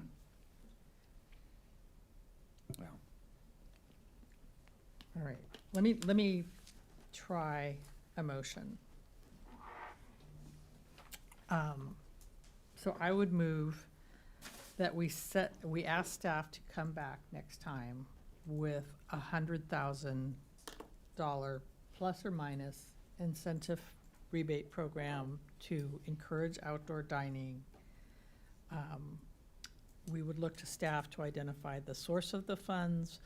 We are looking at the parking fund is the most logical, but we would rely on staff to do that.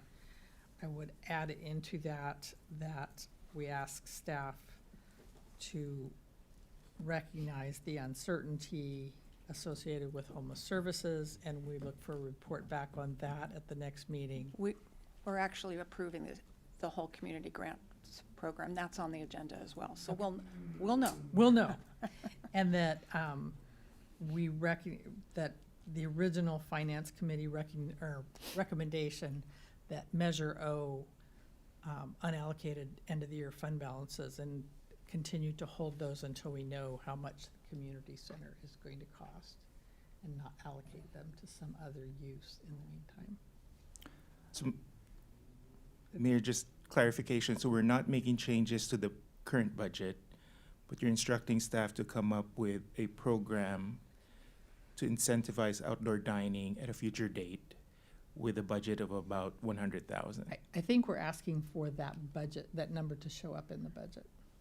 for the 17th, June 17th. Okay, Yeah. we can do that. And we're not expecting the program to be fully fleshed out by June 17th, because there's only so many hours between now and then, but So you can breathe again. we've identified some interests in making it a one-time program, making it competitive, looking towards our strategic objectives. Yeah, I agree with that, and I would just add a friendly amendment that if the objective is to have maybe like 10 with a pot of 100,000, then it would be a cap on 10,000 per applicant. Yeah. Okay. Okay, so Just that's my to motion. get clarity, with the 10,000, where did that number, was that just nice round number, or? It's a round number. Okay. This is where we had originally asked for a pro forma, so that we could be more strategic about it. We're still, that's still coming through the process. If there is, we would be open before this comes back, if there is something that Walnut Creek Downtown can provide us, to perhaps changing that. But I think right now, that's where I am. So that's my motion. Second. Roll call? To clarify, did that motion include the friendly amendment? Yes, it did. Okay. What was the friendly amendment? So does my second, that it would be envisioned as a 10,000 per applicant kind of cap. Mayor Darling? Aye. Councilmember Francois? Aye. Councilmember Davini? I would like to add on that, we talked about having to move quickly on this. And if we want to incentivize people to move quickly, then looking at the whole program as holistically as we can. And I think that we should also spend some time looking at that $48 per square foot rental moving out, that I don't think that's what it actually costs us. Because I don't think that the idea that someone who's parking in a spot that's taken by is going to leave the city. They're going to I park think, somewhere else. right Right. now, we're voting on this, I understand this that. motion. Point of Yeah. order. And so let's go through this Yeah. motion, and then if you want to make a subsequent motion relative to directing staff on something. Okay, aye. Councilmember Silva? Aye. Mayor Pro Tem Welk? Aye. All right, so you got that Like- piece of work. Yeah. So it sounds like, I'd like to make another motion that we direct staff to revisit the $48 per square foot, find out what assumptions that was based on, and, understand the idea that if someone doesn't park in that spot, they may just park a little further out, or they might park in the parking lot. We still might recoup that revenue. It may be just slightly less, so that we don't allocate the cost of each spot as if it's going to be fully parked in 365 days a year. And if they didn't park there, they just leave the city. and maybe a different way to think about this is, when we last talked about this, we talked about getting a better understanding of the economics of this, and then, so this could be an additional ask to that, to better understand the impacts, fiscal impacts on the city and the assumptions underlying the fiscal impacts, because I think, Right, because I that's a don't big know. number for them, I think, when they look at the cost of these. It's not just the construction cost. The best way to do that is actually go watch the meetings where we discussed it, because there was a lot of data-driven in there. It Yeah. wasn't yeah. And Can so- you extrapolate that for me then? What were the $48 based on? Well, Hang on. outside We're not the gonna, scope of we're the not gonna, a lot of time went into designing the program. And so I think what you're asking for is staff to go back and help You understand. help going through those numbers, and it sounds like the folks downtown are concerned about the numbers. We would like to see some pro forma numbers from the folks downtown, so there's a need for information to flow,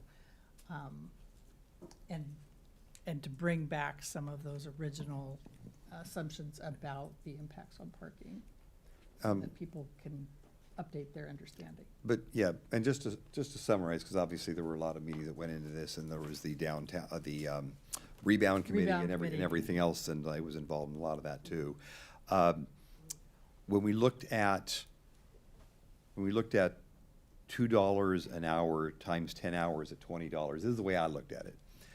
That's money that is going into the downtown parking funds, and it's not that people are going to leave the city, but that if it's taking up, first of all, there's customer convenience by there being a parking spot there, but the other is that my feeling really was that if a restaurant isn't able to make enough to pay for $20 a day to have all those extra outdoor seats and tables, I'm not sure how their business model is. Now, I completely understand about some of the coffee places, because that's a whole different story. But if a restaurant can't sell an extra meal one day by having an outdoor dining place that pays for the $20 a day, which comes to $600 a month, which comes to $7,200 a year, sounds like a lot. is $20 a day. That's how it's based upon. And so that's how I looked at it. I think that's how we kind of discussed when we were looking at some of those numbers as well. And so I really want to make sure that we continue the downtown parking fund that pays for the free shuttle and all the amenities and the beautification of downtown. So that's a lot of, and I am a huge proponent of outdoor dining. That is how I saw it. Yeah. So can I also augment that we also looked at and had a conversation about the cost per square foot if the restaurant was to lease a space next door. This is in lieu of a free space. Giving them space in the right of way is the least cost for the floor area. Am I not, am I getting too tired to make sense? I think we're all But I trying think to. we're also outside the scope of the Yeah, the we're- budget. There is some history here, and there's some methodology that went into the numbers. And so as this program that we are just asking for a dollar number to go into the budget, as it gets developed, I think you have some really good questions that we could work on as we go forward with it. I don't think we are noticed here tonight to start adjusting the details of that program. I think what we are noticed to do is to put a dollar number in the budget, and then identify things for staff to come back to us with. Does that sound reasonable? Yeah, I just want to take the opportunity to try to move the program forward. Yeah. I know, we're all trying to get it going and in a way that's equitable and works and gets some outdoor dining downtown. So, what else does anybody? How is staff feeling? Are you feeling like you have your direction? Mm-hmm. Okay. And everybody's good and happy?